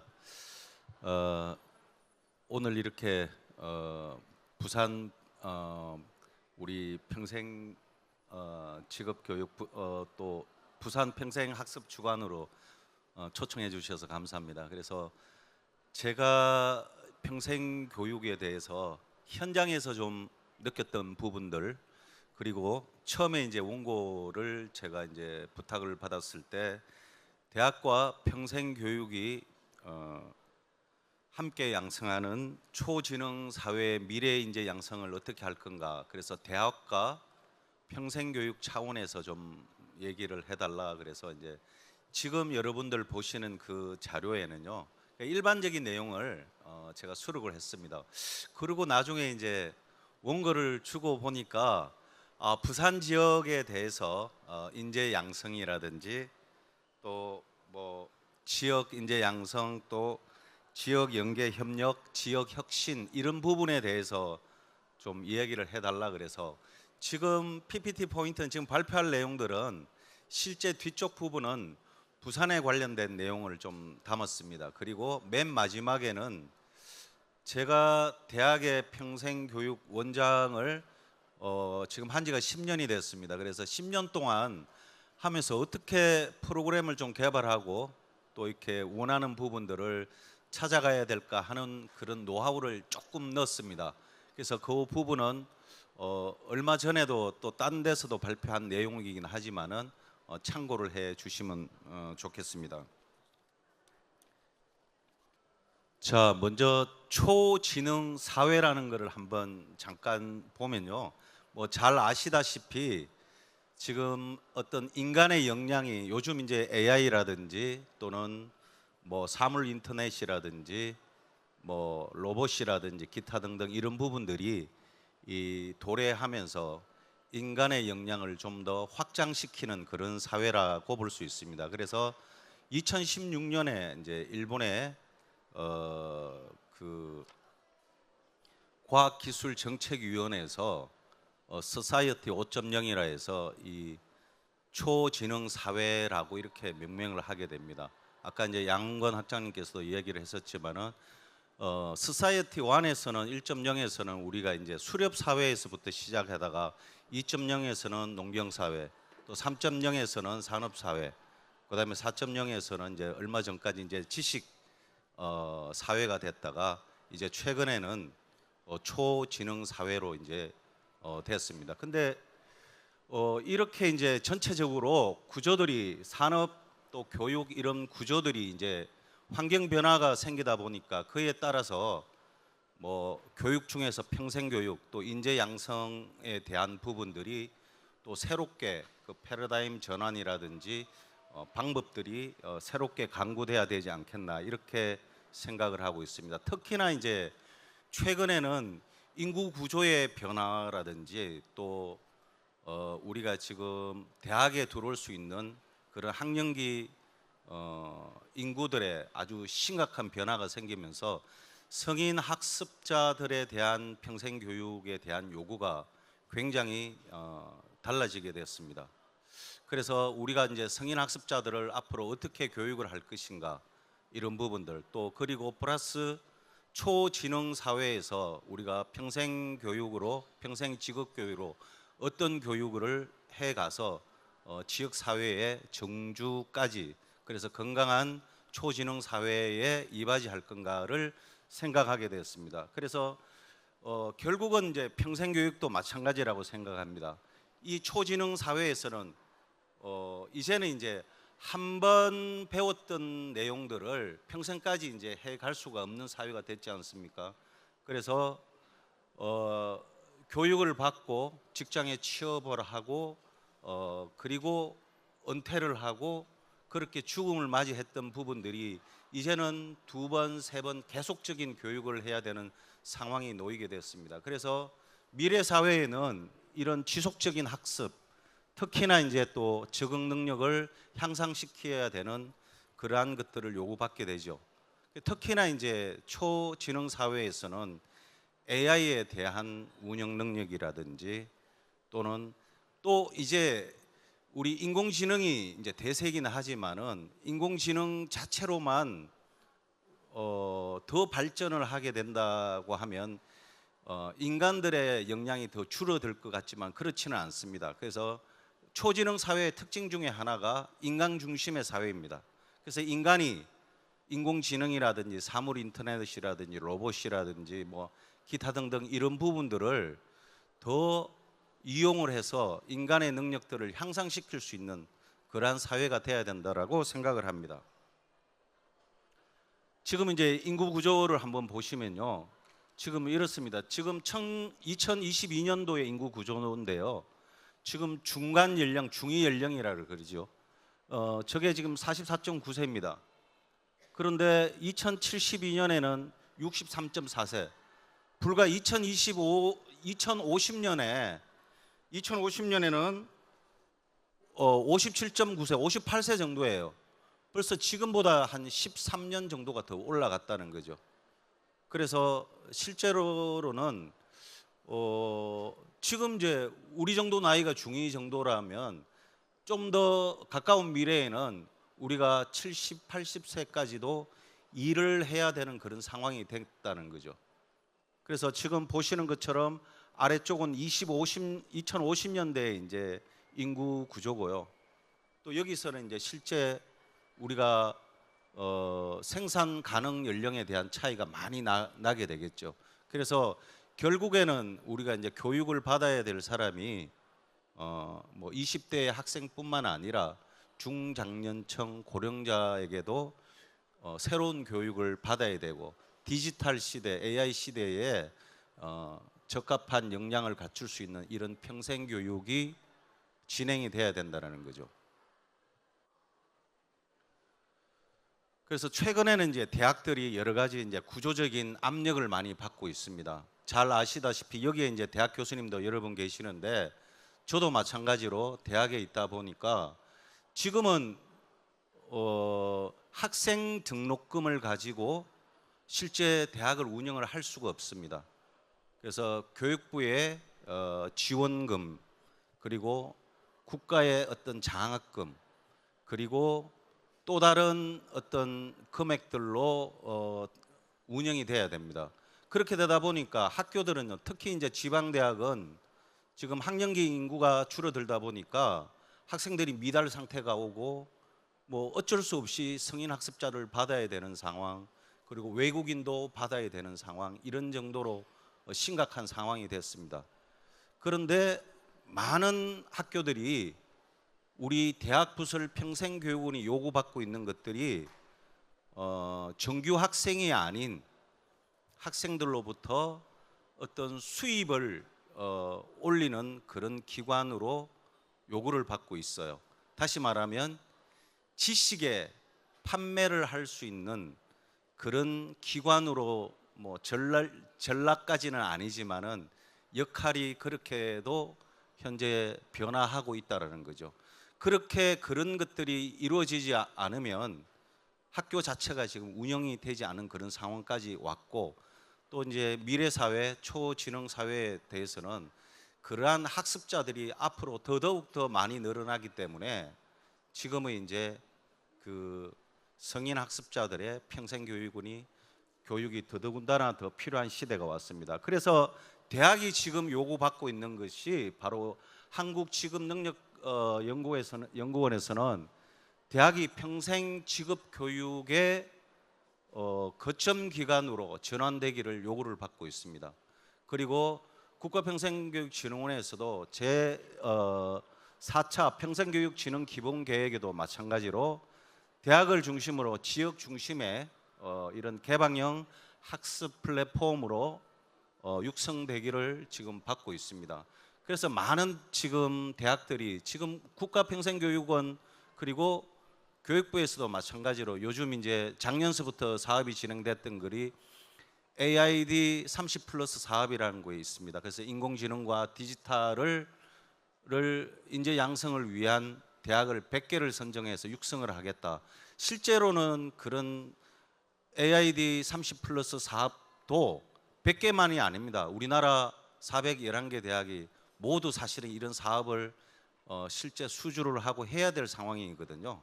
이제 그런 부분들이 더 필요한 시기가 되지 않았나 이렇게 생각을 합니다. 그래서 대학이 이 구조적인 이 상황이 이제 앞으로는 평생 직업 교육의 거점 기관으로 역할을 해야 된다 이렇게 볼 수가 있겠습니다. 그래서 지금 미래 인재 양성에 대한 그런 필요성을 이렇게 이제 간단하게 좀 정리를 해봤는데요. 이제 학습의 패러다임이 이미 전환이 됐습니다. 그래서 현재는 이제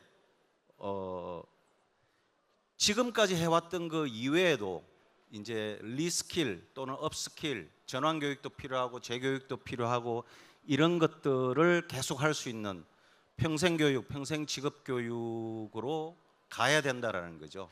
그래서 지속적인 학습이 이루어져야 되고요. 그 다음에 이제 이 초지능 사회에는 특히나 인공지능과 함께 이제 융합할 수 있는 그런 능력의 인재가 필요하다라는 거죠.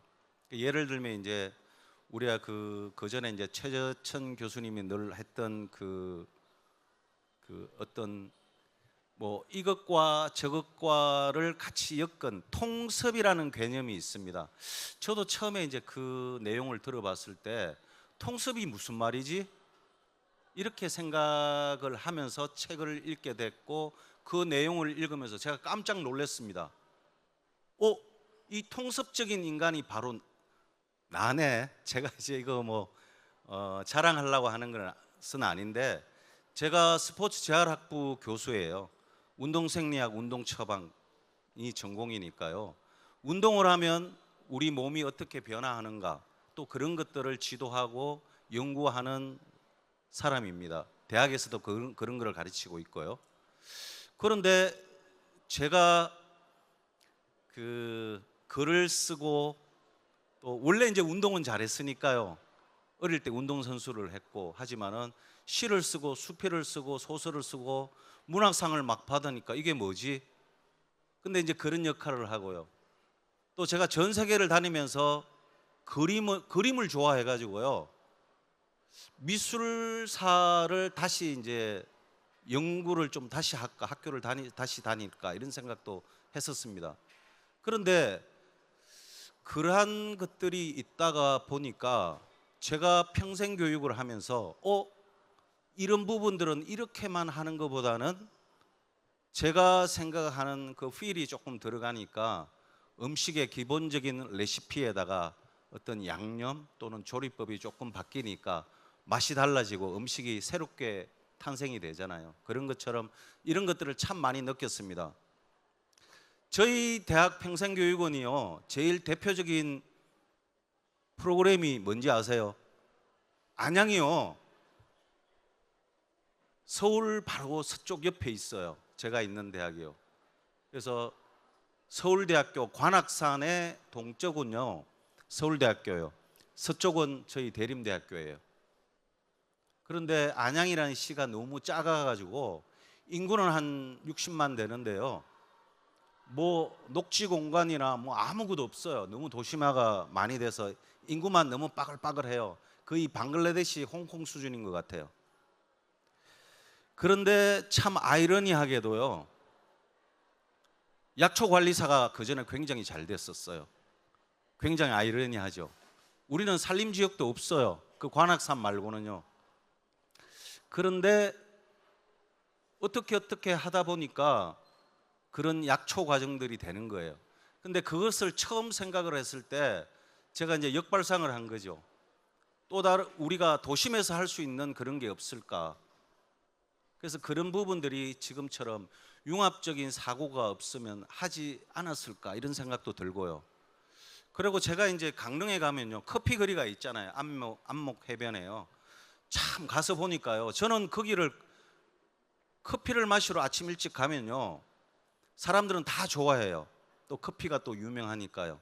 근데 저는 오히려 여기 왜 커피 거리를 만들었을까, 이런 생각을 하게 됐어요. 제가 건축하는 사람도 아니고요, 토목 설계하는 사람도 아닌데요, 그 해변에는 빛이, 바다가 아름다운데 또 바로 커피 거리들이 있잖아요. 근데 그 바로 앞에 주차장이 너무 많아가지고 경관을 너무 해치는 거예요. 그래서 저는 대번 그 커피 안목 거리에, 제가 강릉시장이었으면 이 자체 도로 자체를 다 없애버렸을 거다. 차라리 뒤쪽으로 도로를 내고 주차장을 냈으면 더 아름다운 거리가 되지 않았을까. 그래서 저는 이제 이러한 생각들이 바로 우리 평생교육 및 또 초지능 사회의 인재 육성을 위한 그 융합적 그런 능력들, 문제 해결을 할 수 있는 그런 역량이 되지 않겠나, 이렇게 한번 생각을 해봅니다. 그리고 이제 산업과 교육의 이제 경계가 허물어지죠. 그래서 그전에는 교육은 무조건 학교에서 했습니다. 대학에서. 그 산업체는 무조건 일만 시키고요. 지금 그게 이제 이미 허물어졌잖아요. 그래서 산업체의 요구에 의해서 또 지역의 요구에 의해서 이제 바뀌게 되죠. 그래서 사내 대학도 생길 수 있고요. 또 대학 내에 학점, 비학점 은행제의 여러 가지 형태의 이제 과정들이 생기게 되고, 또 리스킬, 업스킬을 할 수 있는 그런 것들이 이제 형성이 되게 됐죠. 그리고 사회적 포용과 지속 가능성이 이미 확보가 됐다는 거죠. 이제 인구 구조가 변하고요. 학령기 인구가 절벽으로 줄어들다 보니까 정년도 연장을 해야 되겠다. 또 어디서든 평생교육, 평생직업교육을 해야 되겠다는 사회적인 합의가 이제 이미 도달한 것 같아요. 그래서 대학에서는 바로 그런 부분들을 할 수 있어야 되지 않겠나. 그 뒤에 나오는 내용이지만은 딱 한마디로 정리하면요, 대학의 역할은 바로 그 평생교육에 있어서 학문적인 깊이를 좀 담당을 해주면 좋겠고요. 평생교육 기간에는요, 생애 주기별 좀 와이드하게 평생교육을 잡아주면 그 두 개가 기관이 콜라보를 하면 지역 혁신, 지역 인재 양성 뭐 이런 것들을 충분히 해낼 수 있다라고 생각을 합니다. 그래서 요거 뭐 기본적인 내용인데, 평생교육 지금 이제 뭐 기본적인 전 생애에 걸쳐서 이렇게 교육이 이루어지는데요.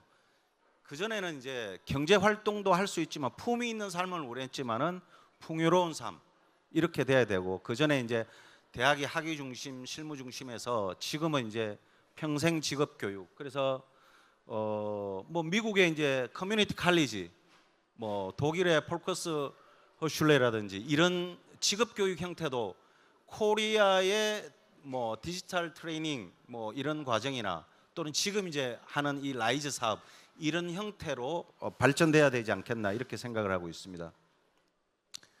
자, 그래서 대학과 평생교육, 대학의 방향은 결국은 이제 수요 맞춤형의 교육 프로그램이 제공이 돼야 돼서 대학의 인적 물적 인프라가 투입이 돼야 되겠고요. 그래서 평생교육 기관에는 마찬가지로 승인학습자를 업스킬링, 리스킬링 할 수 있는 프로그램들을 개발하고요. 또 대학에서 만든 이런 부분들을 충분히 공유 확산하는 그런 기능을 해야 된다라고 생각을 합니다. 그래서 우리가 초지능 사회의 요구를 충분히 건전하게 따라가지 않겠나 이렇게 생각을 합니다. 그래서 이제 초지능 사회 인재 양성 목표입니다. 이거 뭐 시간이 없어서 빨리빨리 넘어가도록 하겠습니다. 부산의 인재 육성 핵심 전략입니다. 그러면 미래의 역량을 갖춰야 될 게 뭐냐? 그러니까 크게 네 가지로 귀결이 됩니다. 지식 융합. 그래서 아까처럼 융복합할 수 있는 능력. 그다음에 창의 혁신 가치 창출을 해야 된다는 거죠. 세 번째 디지털 활용. 그 디지털 리터러시를 하고 AI 활용을 할 수 있고 그리고 결국은 이제 평생 교육 역량을 지속적으로 할 수 있는 평생 학습을 할 수 있는 그런 것들을 기본적으로 받아들일 수 있는 마인드로 다 전환이 돼야 된다는 거죠. 그래서 부산 지역은요 지금 지역 혁신을 이렇게 세 가지를 보고 있습니다. 문화관광 그리고 디지털 테크, 바이오 헬스 이렇게 보고 있습니다. 그래서 그리고 지역 인재 양성을 어떻게 할 건가, 대학과 평생교육의 역할은 어떤가, 그리고 지역 간의 연계 협력, 부울경이니까 부산에서 하는 것들과 그다음에 울산에서 하는 거와 경남에서, 그래서 울산에는 에너지라든지 뭐 이제 뭐 스마트 팩토리라든지 또 경남 쪽에는 뭐 항공이라든지 뭐 이런 부분들을 서로 연계해서 피가 돌아갈 수 있는 이런 관계를 좀 만들어서 결국은 초지능 사회에서 이 세 개 카테고리로서 인재 육성을 해야 되지 않겠나 이렇게 볼 수 있습니다. 그래서 지금 여기는 이제 부산 인재개발센터라든지 또 라이즈 사업단 쪽에서 크게 잡은 게 문화관광, 디지털 테크, 바이오 헬스 이렇게 잡았죠. 그래서 뭐 나머지를 이렇게 보시면 문화관광은 우리가 잘 아시다시피 그 뭐 부산 국제영화제라든지 광안리에 이제 드론쇼라든지 뭐 이런 여러 가지 이제 우리 관광을 산업화해서 거기에 인재 양성을 할 수 있는 이런 것들로 지금 포커스가 좀 맞춰져 있고요. 디지털 테크 쪽은 지금 뭐 기본적으로 다른 지역에서도 하는 그 센텀 지구 중심으로 이제 디지털 쪽으로 이렇게 이제 변화를 꾀하고 있고요. 그다음에 바이오 헬스는 이미 이제 의대가 있다라든지 보건계열 쪽에서 하는 대학 쪽에서 스마트 헬스케어라든지 운동 처방이라든지 뭐 또 노인을 케어할 수 있는 이런 부분들을 이렇게 이제 지금 목표로 삼고 있습니다.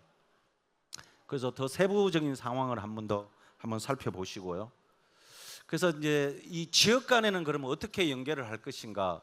그래서 이제 부울경에서 부산을 중심으로 아까 이제 세 가지 이제 문화관광이라든지 또 디지털 테크, 바이오 헬스 이 부분이지만은 실제 울산과 경남권에서 결국은 이 평생교육에 대한 그 생태계 구축 공유 순환도 해야 되고 첫 번째로는 지역 특화 산업 중심이 협력이 돼야 되고 산학역 거버넌스가 또 돼야 되고 또 광역 단위로 학습도 돼야 되고요. 그래서 이 부분을 조금 더 세분화해 보면요, 광역 공유 캠퍼스가 구축이 돼야 된다는 거죠. 자, 실행 방안 나와 있습니다. 그 자료에도 좀 나와 있지만은요, 지금 제가 이제 몇 년 전서부터 전문대학 원격 평생교육 공유 사업을 지금 운영을 하고 있습니다. 그래서 컨텐츠를 만드는데요, 이 컨텐츠를 생산하는데 돈과 시간과 노력이 많이 듭니다. 그래서 누구나 다 컨텐츠를 생산해서는 안 됩니다. 그래서 효율적으로 하기 위해서 어딘가에서는 컨텐츠를 생산하는 어떤 기관이 있어야 되고요. 그것을 보고 활용하고 공유하는 데는 평생교육기관이 해야 돼요. 그리고 이제 거기서 양성된 인재들은 결국은 우리가 지역사회에 정주할 수 있도록 그렇게 돼야 되지 않겠나 이렇게 봅니다. 그 다음에 이제 협력 플랫폼, 이거는 이제 우리가 이제 교육할 수 있는 것도 온오프가 같이 이제 온오프가 브랜디드 러닝이 될 수 있는 이런 식이 돼야 된다는 거죠. 그래서 지금 이제 광역 단위로 이제 이렇게 교육을 하다 보면요, 실제로는 원격으로도 이렇게 온라인 상태로 학습을 할 수 있지만 실제 실습을 한다든지 좀 더 핵심적인 걸 하기 위해서는 오프라인을 할 수밖에 없어요. 그래서 뭐 PBL 방식이나 또는 브랜디드 러닝을 통해서 이런 것들을 해결할 수 있으면 좋겠다라는 거죠. 그래서 이제 그다음에 이제 네트워크를 좀 강화를 했으면 좋겠다. 그래서 고용노동부 사업, 교육부 사업도 같이 연계를 했으면 좋겠다 하는 부분들이 좀 있고요. 그래서 지금 여기는 이제 자료에는 없는데요. 크게 한 7가지 핵심 추진 전략을 좀 해봤습니다. 그래서 업스킬, 리스킬의 평생 교육 체계를 만들고 대학, 산업, 지역 이래서 트라이앵글의 체계를 좀 그 에코시스템을 좀 만들어야 되겠다. 그리고 뭐 AI, 빅데이터 기반의 중요한 거는 개인 맞춤형 서비스가 돼야 된다는 거죠. 그래서 그룹핑이 아니라 개인 맞춤형 수요자에 의해서 이런 것들이 실제 직업 교육과 연계가 될 수 있다는 거죠. 그리고 미래 핵심 역량을 강화할 수 있는 것들로 좀 개편이 되고요. 특히 중요한 건 생애 주기별이죠. 중장년층이라든지 고령자들이 할 수 있는 부분, 이 부분들이 이제 직업 교육을 할 수 있는 것으로 변화가 돼야 되고, 국가 지자체하고도 거버넌스 강화가 돼야 되고, 글로벌도 좀 돼야 되지 않겠나. 그래서 마지막으로 뭐 대학의 역할입니다. 아까 뭐 쭉 이야기했지만은 대학은 결국은 이 컨텐츠를 생산하고요, 심도 있게 들어갈 수 있는 이런 교육들이 좀 필요하지 않나 이렇게 생각을 합니다. 그래서 그 융합적 사고를 할 수 있도록, 그리고 문제 해결 능력을 할 수 있도록, 그다음에 창의 뭐 인재 인정 제도를 도입한다든지 또는 디지털 리터러시, AI를 활용할 수 있는 능력, 이런 것들이 대학에서 할 수 있는 역할이 있어야 되고요. 평생 교육은 결국은 이제 지금 보시는 것처럼 리스킬, 업스킬을 할 수 있도록 좀 강화가 돼야 되지 않겠나 이렇게 볼 수 있습니다. 그래서 결국은 우리가 대학과 평생 교육이 협업이 돼서 온라인 공유 플랫폼 구축도 좀 하고요. 또 산업 맞춤형 직업 교육도 해야 되고, 성인 학습자의 업스킬, 리스킬을 할 수 있도록 해서 결국은 여기서 양성된 인재들이 지역에 정주할 수 있는 부분으로 가야 된다 이렇게 보고요. 마지막 1단계, 2단계, 3단계 있는데, 마지막으로 첫 단계는 이제 캠퍼스를 개방하는 데 있지만은 마지막 단계에서는 결국은 이제 부울경이 지역 순환으로 할 수 있는 이런 인재가 육성이 돼야 된다 이렇게 볼 수 있겠습니다. 그래서 요거는 이제 마지막으로 세 카트가 있는데, 그러면 과연 우리가 그 부산 지역 하나만 놓고 보면 아까 문화관광, 그다음에 뭐 디지털, 테크, 바이오, 헬스 3가지인데, 이 3가지에 세부적으로 가서 어떤 컨텐츠를 만들 건지, 한번 어떤 프로그램을 만들 건지를 한번 봐야 된다는 거죠. 그래서 현재의 트렌드, 그다음에 우리 대학의 강점, 또 평생교육원이 할 수 있는 그 강점을 교집합을 하다 보면요, 그 마주치는 부분들이 결국은 부산 지역 또는 뭐 동서대학 라이즈 사업단에서 할 수 있는 그런 핵심적인 컨텐츠 개발이나 프로그램을 만들 수 있겠다 이렇게 보고요. 그리고 이제 거기에 따라서 다시 한 번 더 돌려보는 거예요. 이거는 뭐냐면 그 대학이 그것을 만들었을 때 대학으로서 가치가 있는가, 그리고 효율성이 있는가, 효과가 있어야 되겠죠, 그죠? 효과라는 거는 이제 실제 그 직업 교육으로서 취업도 되고 학교에서도 좀 도움도 되는 이런 부분들이 필요하겠죠. 이런 것이 지금 보면 여기 이 4사분면에 있는데 동그라미 타원형에 있는 저 부분들이 효과성도 높고, 그리고 가치도, 대학으로서의 가치도 있고 해서 이런 부분들이 개발해야 될 부분이 아닌가 이렇게 봅니다. 그리고 결국은 이걸 아무 때나 상시적으로 오픈해야 되는 것도 있지만은, 저는 이제 이것들을 이렇게 한번 해봤습니다. 매월 오픈할 수 있는 거, 그다음에 이제 분기별로 상반기, 하반기 1년에 한 번씩 이런 것들로 돼야 되지 않겠나 이렇게 봅니다. 이제 그래서 오늘 제가 발표한 이제 결론입니다. 그래서 초지능 사회의 미래 인재 육성을 양성을 위해서는 결국은 첫 번째가 그 새로운 지식 창출하고 그다음에 사회적 가치를 창출할 수 있는 이런 인재 양성이 첫 번째라는 거죠. 그리고 이제 어쨌든 지식을 생산 또 전달 확산할 수 있는 그런 생태계가 구축이 돼야 되고요. 그리고 이제 대학과 평생교육이 협업을 해서 지역 사회에 영향력을 줄 수 있는 그런 좋은 인재들을 양성하는 게 아주 중요하다 이렇게 생각합니다. 오늘 발표 여기서 마치도록 하겠습니다. 경청해 주셔서 감사합니다. 네, 이상욱 이사장님 감사합니다. 이상욱 이사장님께서는 초지능 사회 속 인구 구조와 고용 변화에 대해 대응해 대학과 지역 평생교육이 함께 미래 인재를 양성할 수 있는 방안을 제시를 해주셨습니다. 마지막 주제 발표를 맡아주신 이상욱 이사장님께 큰 박수 한번 더 부탁드리겠습니다.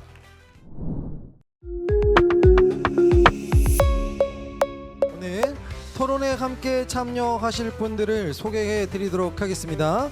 이번 종합토론은 좌장으로 이경순 부산보건대학교 라이즈 사업단장님께서 진행을 해주실 거고요. 그리고 미래 일자리와 부산 여성인력개발의 과제를 주제로 이호바 부산연구원 미래전략기획실 연구위원님과 그리고 열린평생 직업교육지원과 지역과 대학의 동반성장 방안을 주제로 이창구 기장군 학교밭 청소년 지원센터장님 그리고 AI시대 60대 성인학습자의 끝없는 가능성을 증명하다를 주제로 정래아 양산신문 기자님께서 참여하시겠습니다. 여러분들 무대 위에 계시는 모든 분들을 위해서 큰 박수 한 번 더 부탁드리겠습니다. 자, 그러면 오늘 좌장으로 함께 하시는 이경순 단장님께서 직접 진행을 해주시길 바라면서 마이크를 넘겨드리고 저는 자리 아래로 내려가도록 하겠습니다. 네, 반갑습니다. 지금부터 종합 토론회를 시작하도록 하겠습니다. 오늘 자장을 맡은 저는 부산보건대학교 이경순 교수입니다. 한 번 더 인사드리겠습니다. 아마 오늘 제가 이렇게 자장을 맡게 된 이유는 지금 대학에서 직업평생교육 사업을 진행하는 라이즈 사업단장이기 때문인 것 같습니다. 오늘 주제 발표에서 초지능 사회의 대응으로 평생교육의 역할과 인재 양성에 대한 인사이트를 저희들이 확인을 했습니다. 오늘 토론의 주제는 이를 바탕으로 지자체, 대학, 기관이 연계하여 평생직업교육 컨소시엄 구성의 필요성을 중점적으로 토론해 보고자 합니다.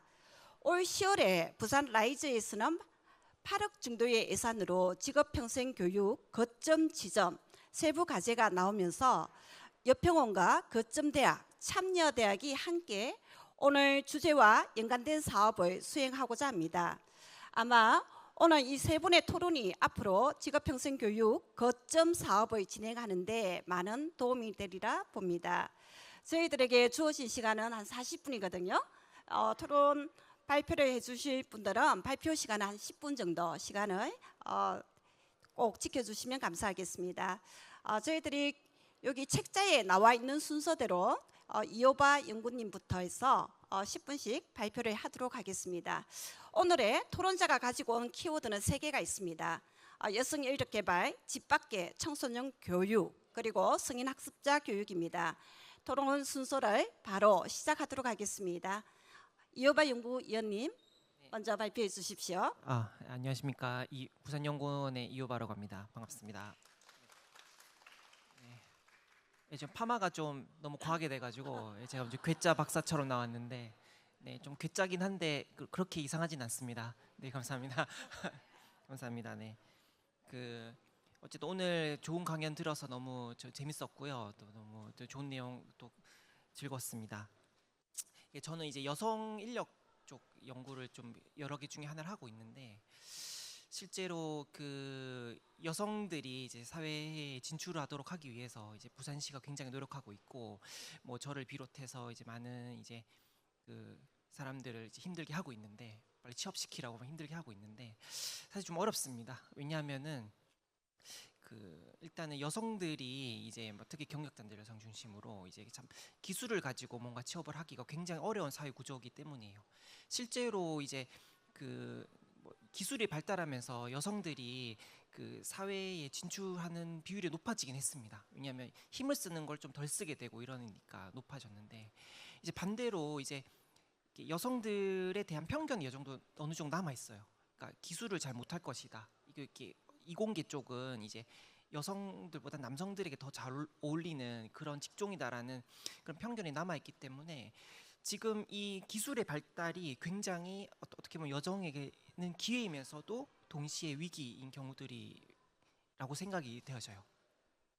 최근에 제가 이제 연구 과제로 그 이공계 여성들, 대학생들을 인터뷰를 한 적이 있었는데요. 그 인터뷰에 따르면은 이제 일단은 여성들이 대학원을 많이 가게 되는데요.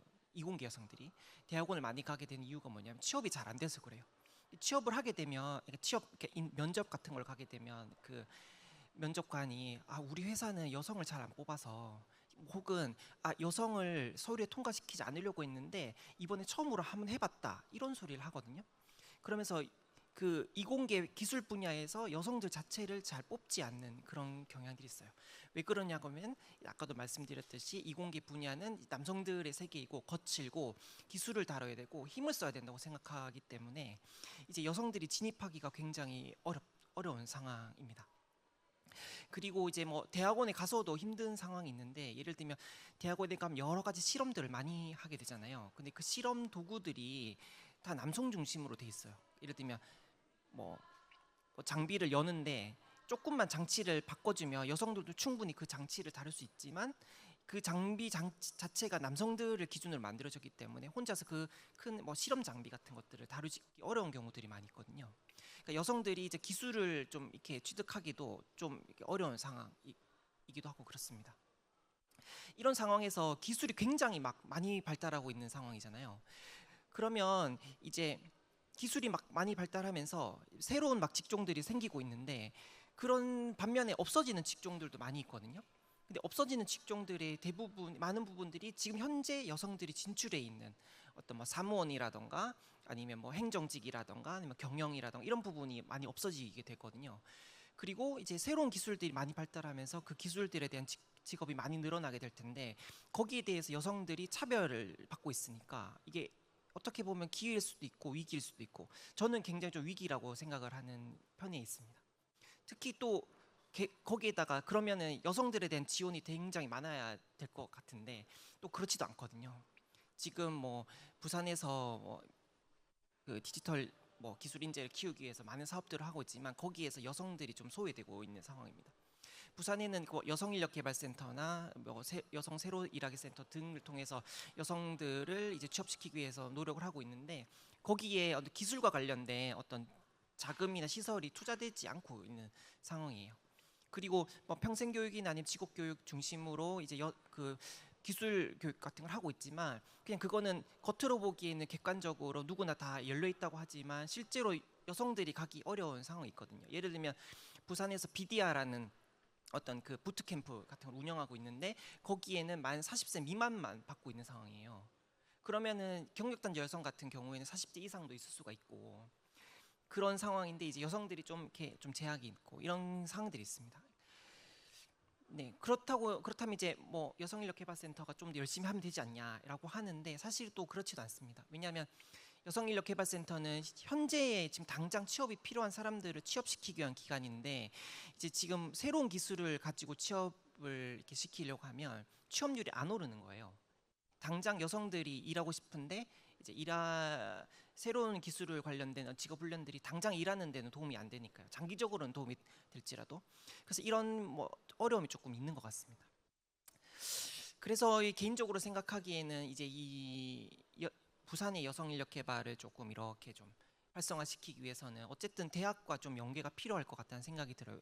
왜냐하면 첫 번째는 대학도 지금 새로운 어떤 기술 변화에 맞춰서 교육을 하려면 굉장한 노력을 해야 되는 상황이긴 하지만 그래도 지역에서는 그 대학이 가지고 있는 인적 자원과 물적 자원이 좀 굉장히 뛰어난 편이거든요. 근데 여성인력개발센터는 이제 산업과 굉장히 연계가 되어 있고 취창업은 굉장히 잘 시키고 있지만 이제 어떤 장비나 어떤 인력들은 부족한 상황입니다.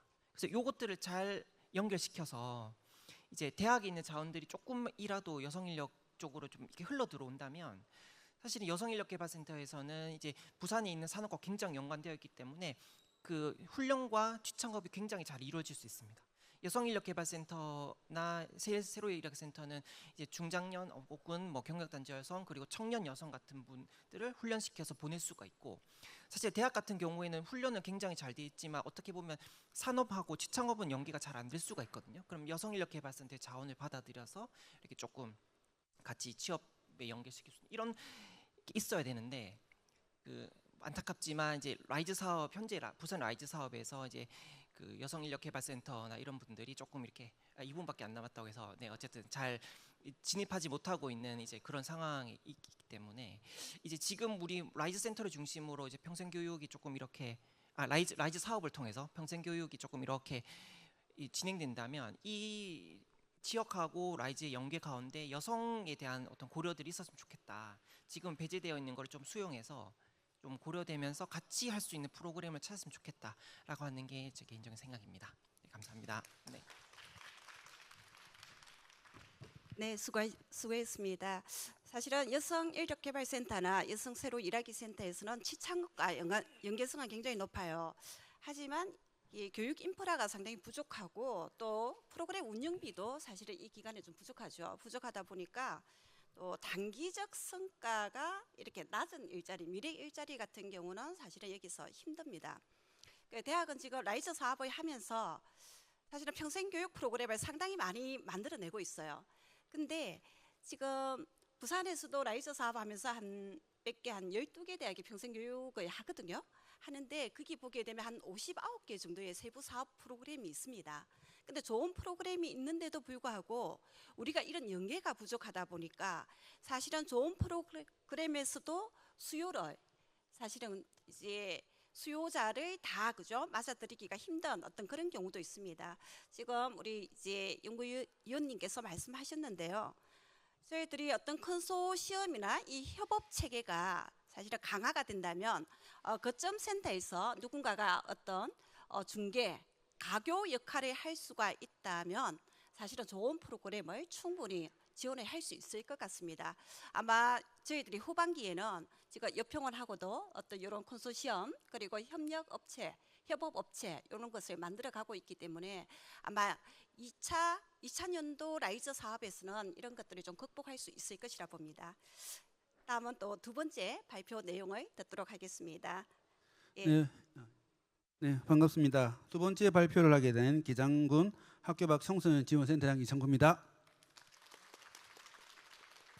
일단 제 그 토론 그 의뢰 들어왔을 때 청소년 관련된 AI 교육에 대한 그 의뢰가 들어와서 그럼 제가 이제 그 일반 청소년 같은 경우는 학교에서 다 그런 지원을 받고 있으니까 그 지원을 못 받는 학교 밖 청소년을 해도 괜찮은지 물어봤을 때 괜찮다고 해서 제가 저희 센터에 이제 그런 초지능 사회에 맞는 수업을 하는지를 봤는데 학교 밖 지원센터가 그 개소된 지 거의 10년 됐거든요. 그건 전국 공통입니다. 근데 찾아보니까 저희 센터뿐만 아니고 부산 지역 그리고 전국 단위로 봤을 때 그 친구들에게 지금 지원되는 AI 교육은 거의 찾아볼 수가 없었습니다. 그래서 왜 그럴지를 한번 생각해 보니까 학교 밖 청소년들은 학교를 나오고 나서부터는 모든 지원을 다 끊어지면서 스스로 해야 됩니다. 그러면 제일 먼저 우선적으로 해야 될 게 뭐냐면은 검정고시를 쳐야 되거든요. 그 다음에 이제 진로 직업에 대한 탐색을 해야 되고 그런 다음에 기초 소양 교육을 하는데 기초 소양 교육도 저희가 학교에서 하는 법정 의무 교육처럼 뭐 폭력 예방 교육이라든지 이런 거를 해야 되거든요. 그러면은 AI 교육 같은 경우는 사실은 우선순위에서 밀려납니다. 그렇게 돼서 그쪽으로 지금 집중이 되다 보니까 AI에 대한 지금 교육은 필요한데 제가 그래서 평생교육 쪽으로 한번 그거를 찾아봤거든요. 근데 여성과 마찬가지로 진입 장벽이 너무 높더라고요. 그러니까 지금 평생교육 이용권도 19세 이상 그리고 이제 지역에 있는 평생학습관의 교육을 받으려고 해도 실제적으로 19세 이상으로 돼 있는 기관이 많고 그리고 또 전 연령으로 돼 있다고 적혀 있어서 제가 전화를 한번 해보니까 전부 다 19세 이하는 안 된다 하더라고요. 그러면 일단 주말 같은 경우 일반 청소년이 이용하는 시간 말고는 어렵더라고요. 그래서 일반 평생교육 관점으로 저희가 지금 구탁돼 있는 이 상황에서 들어가기는 어려울 것 같아서 라이즈 사업에 좀 집중하게 됐고요. 라이즈 사업에서는 중요 과제가 이제 지역 현안 문제와 민간 협력을 통한 지역 과제 도출이잖아요. 그래서 제가 이제 그 여기서 이제 제가 말씀드린 주는요, 이 내용에 대한 부분에서도 요점만 말씀을 드리면은 실제적으로 그럼 평생교육 기관에서 학교 밖 청소년에 대한 이해가 조금 부족해서 그렇지 않을까라는 생각을 해서 그 지금 학교 밖 지원센터에서 하는 직업 관련된 프로그램과 라이즈 사업과 연계되는 그 사업 두 가지 정도로 말씀을 드리고 진행하도록 하겠습니다. 괜찮으신가요? 예, 감사합니다. 그래서 일단 그 페이지 61페이지를 보시면은 61페이지가 아니고 여기 이제 60페이지를 보시면은요. 학교 밖 지원센터 현황은요. 지금 17개 기관이고요. 구군별로 16개가 있고 광역시가 하나가 있습니다. 그리고 이제 학교 밖 관련된 직업 자립 프로그램으로는요. 직업 역량 강화 자립 취업이 있는데요. 이게 2024년 기준으로 207명이 수료를 했고요. 예산이 3억 5천 정도가 진행이 됐었습니다. 그래서 올해 같은 경우는 지금 그 예산이 직업 역량 강화가 반이 깎이면서 조금 더 줄어가지고 7월 달에 이 예산이 소진이 돼서 거의 애들이 지원이 안 된다고 하더라고요. 그래서 이 직업 역량 강화라는 이 내용에 대한 거는 제가 안에 기술을 해놨으니까 나중에 한번 봐주시면 될 것 같습니다. 그래서 요 지금 이게 저희 센터에 대한 거고요. 그 다음에 61페이지 보시면은요, 저희가 이제 저희 기관에서 운영하는 평생기관과 연계 사업을 좀 넣었습니다. 첫 번째 보면 기장군 평생교육팀에서 저희가 예산을 지원해서 학생들이 할 수 있는 취미라든지 자격 과정을 하고요. 그 다음에 해운대 도서관에서 저희가 지원을 받아서 애들 자격 검증 과정을 합니다. 그리고 오늘 또 특별히 또 우리 또 군청에서 우리 과장님하고 팀장님 오셔가지고 저희 응원 오셨는데 아마 내년에는 이 사업을 가지고 아마 우리 부산에서는 처음으로 초지능 사회를 그 전문가가 나오는 기상에서 나오지 않을까 생각을 합니다. 지원 가능하시겠죠? 네. 그래서 저희 일단은 요 말씀드린 거는요. 실제적으로 평생교육에서 이렇게 어느 정도 예산을 지원하는 부분만 가지고도 우리 그 학교 밖 청소년들이 좀 더 건전하고 그리고 전문가로 성장할 수 있는 도움이 될 거라는 생각이 듭니다. 그래서 63페이지를 한번 봐주시면은요. 지금 제가 부산에 있는 라이즈 사업과 대학 기업에 대한 그 연계 자료를 찾아봤는데요. 지금 첫 번째 게 동아대에서 그 라이즈 사업을 연계해서 학교 밖 청소년들 체력 증진 프로그램을 진행을 하더라고요.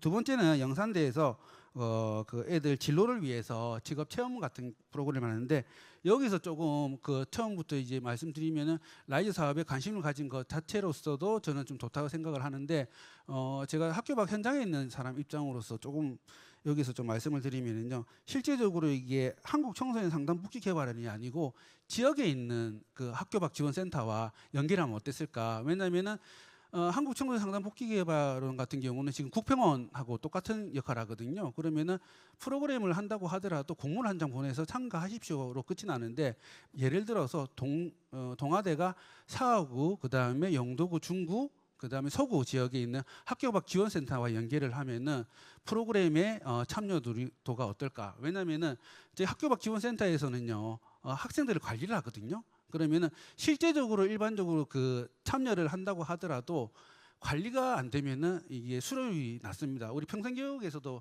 마찬가지로 참가자들이 있어도 중요한 거는 수료에 대한 인원이 중요하지 않습니까? 그러면은 지역에 있는 그 학교 밖 지원센터에 연계했을 때는 수료율이 높지 않을까라는 생각을 하고요. 그다음에 이제 영산대 같은 경우도 이게 진로에 대한 내용이지만 단순 체험 위주거든요. 근데 제가 이제 그 이전에 그 이수연 부총장님이 영산대에서 그 했던 사업에 대한 사례를 한번 강의를 들었는데요. 성인 학습자와 그 학부생들과의 연계를 통해서 그 시너지를 올리는 거였거든요. 그때 생각을 했던 게 학부가 아니고 그 다음에 학교 밖 청소년이 들어가면 어떨까? 왜냐하면 이제 아까 제가 직업 역량 강화 프로그램 자체가 그 직업에 관련된 자격증을 취득하게 하고 100시간을 아르바이트를 할 수 있도록 지원해 주거든요. 그러면은 거기에 빗대서 본다면은 우리 그 학교 밖 친구가 예를 들어서 그 영산대에 미용에 관련된 그걸 한다고 치면은 거기에 있는 자격 과정을 이수를 하고 성인 학습자가 이용하는 미용실에서 아르바이트를 합니다. 그런 다음에 거기서 이제 자기가 이제 진로 선택하는 데 도움이 되는 건데 제가 사례를 하나만 말씀드리면요.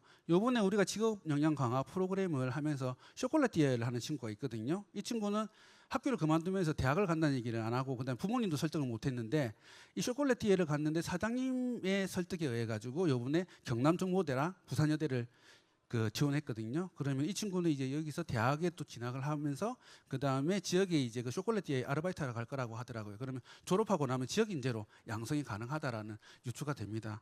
그래서 이렇게 두 가지 사례로 조금 중점적으로 말씀을 드리고요. 그런 다음에 이제 지원 정책 연계 방안에서는 이제 이런 거버넌스 통합 및 협력 체계 구축을 위해서 라이즈 혁신원에서 전문 인력 풀을 이제 학교 박이나 복귀에 대한 그런 인력 전문가들을 구성을 해서 조금 내용을 포함시키면 어떨까라는 생각을 하고요.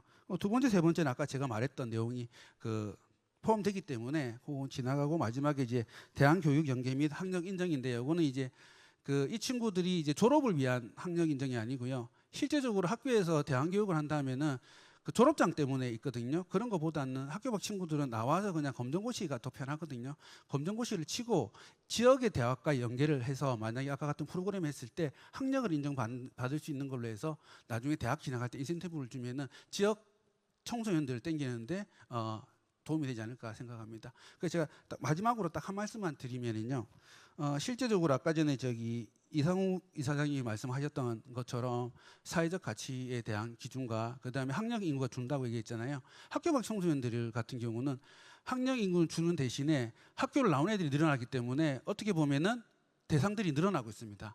그리고 사회적 가치로 보면은 우리가 그 한국 청소년 정책연구원에서 그 위기 청소년의 사회적 가치를 한번 연구를 했거든요. 이 친구들이 이제 사회적 그 위기 청소년이 됐을 때 1억 정도의 사회적 비용이 발생이 한다고 하더라고요. 그런데 이 친구들이 만약에 이제 나중에 범죄자가 되든지 아니면 은둔형 메토리로 해서 사회에 지지 못하면은 그 10억으로 올라간답니다. 근데 만약에 이 친구들이 미리 이렇게 해서 자기 진로를 찾았을 때 아까 207명이었지 않습니까? 그러면은 207억의 사회적 가치 를 창출할 수 있고요. 예산은 3억 5천입니다. 그러면 70배 효과를 볼 수 있다라는 겁니다. 그래서 지금 있는 이 그런 이 라이즈 사업이나 아니면 평생 교육에서 우리 그 학교 교육을 받지 못하는 친구들에게 조금 더 관심을 가져주시면 어떨까라는 말씀으로 마무리하도록 하겠습니다. 네, 네 이창구 센터장님 발표 정말 좀 감동도 있는 것 같습니다. 정말 많은 일을 하고 계시는데요.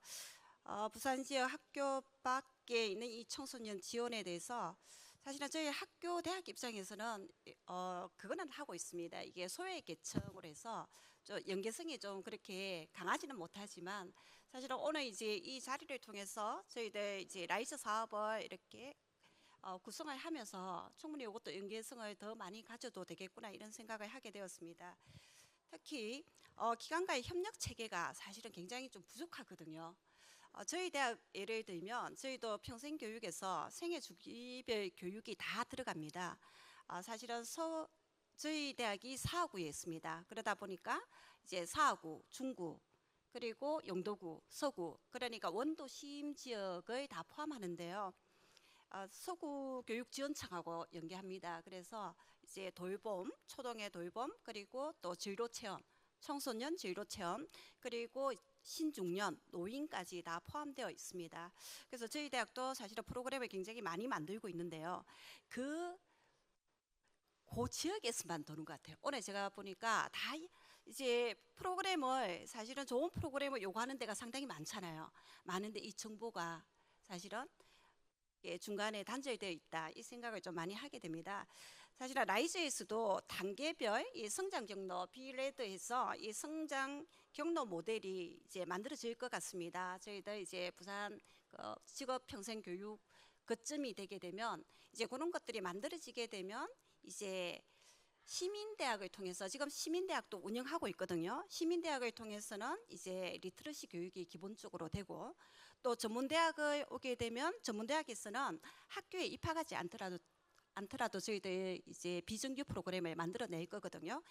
AI를 이제 실무로 좀 할 수 있는 교육들 그리고 또 일반 대학에서는 이것보다 심화된 뭐 빅데이터를 분석한다든지 이런 프로그램 그러니까 이게 성장 경로를 연계하게 되면 여기서 또 그 시간에 따라서 학점을 받습니다. 그러면 이제 학교마다 이 교육이 학습 경험 인정제 그래서 학교에 입학하게 되면 그 선행 학습에 대한 이제 학점이 인정될 수가 있습니다. 자, 이렇게 되면 우리 또 청소년들이 학교에 다시 입학할 때는 사실은 이게 어떤 새로운 또 기회가 되지 않을까 이런 생각을 합니다. 저희들이 이제 거버넌스를 구축해서 라이즈의 어떤 직업평생 교육에 대한 어떤 구체적인 어떤 컨텐츠를 짤 때는 여기에 다 포함될 수 있도록 저희들도 많이 노력하도록 하겠습니다. 우리가 이제 학위 과정만 있는 거 아니잖아요, 그죠? 이 비학위 과정도 이제 경력 연계가 될 수 있기 때문에 그런 부분 저희들이 신경을 많이 쓰도록 하겠습니다. 다음은 이제 세 번째 발표 저희들이 좀 듣도록 하겠습니다. 예, 시작해 주십시오. 네, 안녕하세요. 양산신문 사회복지부 기자 정래아입니다.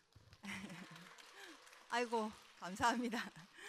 다 전문가들만 계시는데 저 일반인으로는 제가 되게 유일하게 나왔고요. 이 자리에 먼저 초대해 주신 평생교육진흥원장님께 감사드립니다.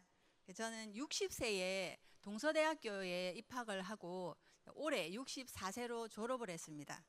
그래서 이제 평생교육 수혜자로서 고령의 나이에도 불구하고 신문사 기자라는 제 취업에 성공한 사례를 가지고 여기에 나오게 되겠습니다. 이런 자리 처음이라서 많이 긴장되고 저희가 원고를 보면서 하는 거 이해해 주시고요. 예, 오늘은 평생교육의 무한한 가능성을 함께 이야기하고자 합니다. 오늘의 핵심은 따뜻한 심장과 냉철한 계산으로 대비되는 인간과 AI의 간극을 이야기하고 싶어서 나왔습니다. 잠시 여러분들께 질문 하나 드리겠습니다. 30대 건장한 남자와 10살 어린이가 물에 빠져서 구해줘야 하는데 여러분 같으면 누구를 먼저 구해주시겠습니까? 물으나 마나 다 어린이를 선택하실 것입니다. 그죠? 근데 AI에게도 같은 질문을 해봤습니다. 그런데 AI는 다급한 인간의 표정도 읽지 못하고 아이의 몸부림도 읽어내지 못합니다. 그래서 오직 데이터만으로 생존 확률과 긴급성을 계산한 그 구조 결정을 내립니다. AI가 이렇게 입력된 언어와 문자만으로 방대한 데이터를 분석해서 결론을 내릴 때 사회 윤리적 문제가 대두될 가능성이 매우 큽니다. 그래서 우리는 인간은 AI가 가지지 못한 대체 불가능한 강력한 무기가 있습니다. 그 무기 중에 세 가지만 꼽아 보겠습니다. 첫째, 비언어적 공감 능력. 우리는 말하지 않아도 압니다. 그렇죠? 입으로는 괜찮다고 하지만 안 괜찮은 거는 우리는 알아차립니다. 둘째, 상황을 헤아려 최선의 선택을 내리는 윤리적 판단. 그리고 세 번째는 따뜻한 마음으로 서로를 보듬는 인간의 감정입니다. 이런 것들이 AI가 절대 가질 수 없는 인간 고유의 DNA입니다.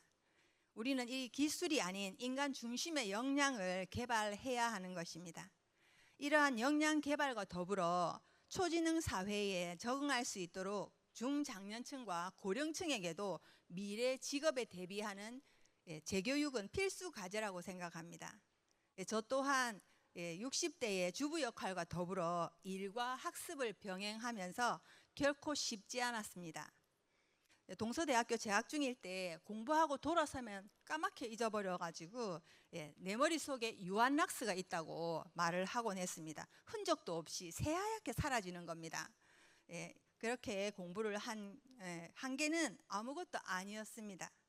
제 취업의 문을 두드리는 과정에서 더 큰 걸림돌이 기다리고 있었습니다. 배우는 데서 오는 성취감은 별개의 문제고 취업으로 이어지지 않는 현실의 벽은 답답하기만 했습니다.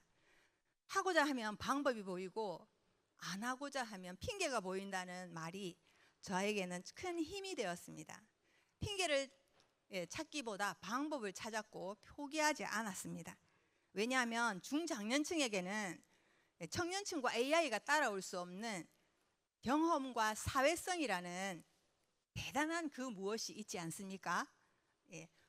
그렇게 64세의 나이에 취업의 문을 좁고도 좁았는데 끝까지 포기하지 않고 제가 원하던 사회복지사는 아니었지만 사회복지 담당 기자라는 신문사 기자가 되는 결혼을 새로운 길을 개척할 수 있었습니다. 이쯤에서 저 인재를 알아보시고 채용해 주신 저희 대표님께 다시 한번 이 자리를 빌려서 감사드립니다. 감사합니다. 네, 이제 초지능 사회 속에 갈수록 설 자리가 좁아지는 현실에서 인간만이 가지는 강력한 무기를 다양하게 활용하고 강화시키는 역할은 여기 계신 평생교육 관계자분들께 맡겨드리고요. 저와 같이 성인 학습자들이 현실의 벽 앞에서 더 이상 무너지지 않고 지속 가능한 사회의 일원이 되기 위한 방안을 3가지, 제가 방안을 3가지를 꼽아보겠습니다. 자, 이제 각자 알아서 하기보다 원팀으로 가야 합니다. 물론 훌륭한 협력 모델을 추진하고 계시겠지만 여기서 제안하는 원팀은 지자체는 지자체대로, 대학은 대학대로가 아니라 현장에서 겪는 성인 학습자의 진짜 목소리를 한 테이블에 모으고 기관들이 함께 힘을 합쳐서 몸에 딱 맞는 옷과 같은 맞춤형 프로그램을 만들어 달라는 제안입니다. 둘째, 배움의 끝이 곧 일자리의 시작이 돼야 됩니다. 평생 교육을 취미 생활로 해서는 안 됩니다. 경제 활동으로 이어져서 지역 사회에 필요한 인력으로 연결해야 된다고 생각합니다. 그래서 고용 인센티브 제도를 도입해서 지역 특성과 주민 수요를 반영한 배움, 실습, 취업까지 원스톱으로 연결되는 교육 시스템을 개발하고 운영한다면 성인 학습자도 충분히 지역 사회 발전에 기여할 수 있을 것입니다. 셋째, 우리 성인 학습자들을 위한 공부 방법이 필요합니다. 시간이 부족한 성인 학습자들에게 일방적인 대면 교육은 어렵습니다. 디지털 사회를 활용한 온라인 교육과 현장 실습을 합친 하이브리드 학습이 필요합니다. 부산과 같은 고령화 지역에서는 요양보호사나 병원 동행 매니저, 생활지원사와 같은 양성교육을 온라인과 직접 실습을 병행해서 현장에 바로 투입될 수 있어야 합니다. 이처럼 지역적 특성을 반영한 실습 기반 교육이 이어진다면 지역에서 필요한 인력을 충분히 지원할 수 있을 것입니다. 결론은 초지능 사회에서 우리는 AI의 단순한 이용자가 아닌 주도자이자 통제자가 되어야 합니다. 이를 위해 세대를 아우르는 체계적이고 실질적인 평생교육 모델이 자리 잡아야 합니다. 이러한 제도적 기반 마련에 힘써 주시기를 다시 한번 부탁드립니다. 이제 마지막으로 여기 계신 시민 여러분들께 드리고 싶은 말씀입니다. 오늘 저를 통해서 작은 가능성을 발견하셨다면 도전해 보십시오. 평생 교육의 기회를 놓치지 말고 배움 앞에 망설이지 마십시오. 아무것도 하지 않으면 아무 일도 일어나지 않습니다. 지금까지 평생학습자 동서대학교 2021학번 양산신문 정래아 기자였습니다. 감사합니다. 정말 우리 정래아 기자님 정말 대단하십니다. 지금 성인 학습자로서 정말 성공 사례죠. 성공 사례고 정말 말씀을 다 안 하셔도 그 학교 다니면서 취업까지 정말 노력을 많이 하셨을 거라. 그러니까 젊은 층보다는 몇 배 이상의 노력이 들어갔을 거라 보여집니다. 오늘 또 평생교육 방향으로 성인 학습자형 지역 평생 교육 모델을 좀 기관끼리 제대로 연합해서 우리에게 맞춤형 교육 프로그램을 만들어 달라. 그래서 지역에 일자리를 창출해야 된다 이렇게 말씀하셨고요. 또 마지막으로 초진형 사회의 지역 특성과 또 성인 학습자 또는 시민들의 수요를 반영한 평생교육이 결국은 이 평생교육 자체가 고용으로 이어져야 되지 않습니까? 우리가 앞서 주제 발표에서 이제 우리 150세까지 간다 하셨지 않습니까? 120에서 150세까지. 요즘은 이제 이것을 생각하면 저희들이 직업의 어떤 주기는 굉장히 짧아지고 있습니다. 그래서 멀티플레이어가 직업이 여러 개가 생겨야 되는 이런 시점인 것 같습니다. 이 고용으로 이어지는 어떤 선순환 구조 정말 말씀하셨고요. 이게 평생교육의 핵심이다 이렇게 말씀해 주셨습니다.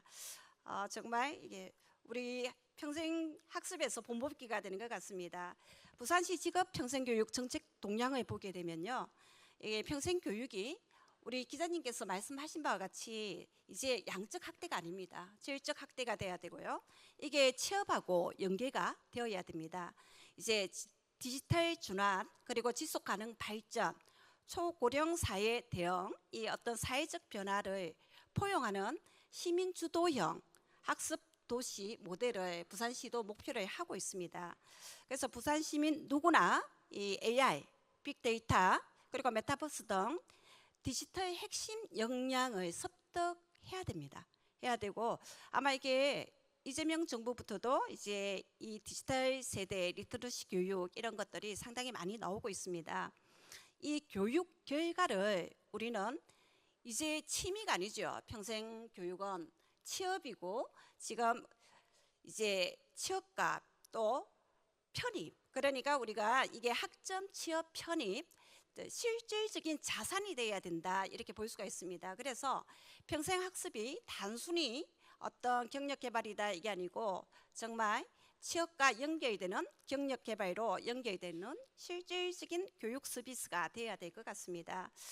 마지막으로 이제 라이스 사업으로 저희들 또 여평원과 평생직업교육 중심대학 간 거점센터 건립이 아마 곧 될 것 같습니다. 10월 달에 저희들 라이스 혁신으로부터 이제 사업비를 받았습니다.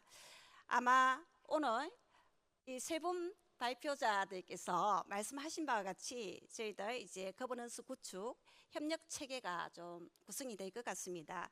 그러면 이게 거점센터의 성공적인 안착과 그리고 이 가능한 지속 가능한 운영이 된다면 방금 이렇게 제언하신 내용들이 다 실현되리라 봅니다. 오늘 발표해 주신 세 분 너무 감사드리고요. 플로에서 시간이 다 됐다고 하시는데요. 이것으로 저희들 토론회는 모두 마치겠습니다. 그 플로에 계시는 분들 또 질문 있으면 우리 토론자 개인들에게 좀 아래에서 질문해 주시면 좋겠습니다. 오늘 저희들 토론을 들어주셔서 너무 감사드리고요. 오늘 고생했습니다. 그럼 이것으로 종합 토론회를 모두 마치도록 하겠습니다. 감사합니다. 네, 이경순 단장님과 그리고 세 분의 토론자님께 큰 박수 한 번 더 부탁드리겠습니다.